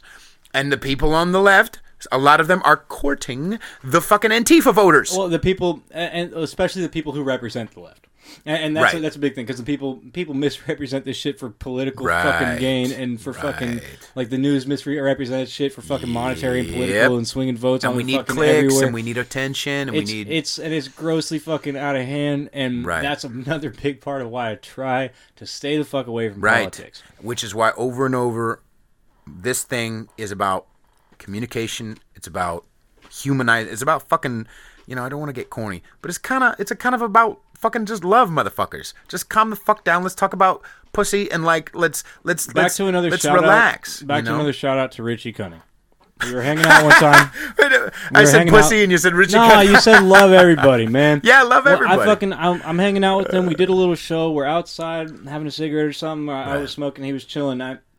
I was talking shit about this rapper that just went on, because he was fucking god awful. Sure. This corny ass fucking white dude from Canada who just a weird ass. I didn't like it at all, and I was just fucking going in, just like, dude, what the fuck was that? And he was like, man, I don't know, dude, but hey, he's having fun. Like, why fucking hate, dude? Like, I don't have time to be hating. Like, wasn't my cup of tea, but seemed like a nice enough, solid enough dude. Why don't we just fucking, like. He's like, I'm not saying that you're doing this, but let's just fucking love everybody. Like, let's just fucking be cool, man. Right. It's the easiest thing in the world to just be a fucking good person. To just be nice, man. It's not hard at all. To do something good for somebody, or say something good to somebody, or fucking love somebody a little bit. Right. It's fucking easy. Right. And we would all be better off for it if we did it more. And he said it his way, and it definitely stuck with me. It's not the first time I heard that. Sure. It's not some brand new revelation I never thought of. Right. But that's the more recent, just like, reminder that I've had. Like, fuck, man, I'm just being a fucking hater to be a hater. Like, fuck. Like, and shit, taste is subjective, bro. Fucking Canada might love that guy. He might end up fucking huge in Canada. Even bigger than that. When we're, even if I might not like that dude, it's like, or I like his music, sometimes it's like they are nice. You know what I mean? Yeah. And they shook my hand and they weren't arrogant. I had that one time. And also, you can roast somebody for being whack and not be a hater. Right. And you can let somebody know when they're whack. I've also seen a couple. There was one in particular who got up. You ever been around? We got to shut up. But I know you've been around shows where some guy was like blaming the sound guy for his shitty set. You know what I mean? And he's like, come on, man, fuck. Like, you're on stage in front of a bunch of people and you're like douchey, you know what I mean? Like, or blaming the sound guy for your shitty fucking mix down. Like, it's just blaming people, man. Right. Just, I mean, joke about it, be like, man. Take some responsibility. Be accountable for your whackness a little bit. If you see it. If you don't see it, somebody might need to point it out to you. Hopefully they don't do it in a way that just crushes your dreams. Even then, we can weed out people. Fucking evolution, son. Fuck it.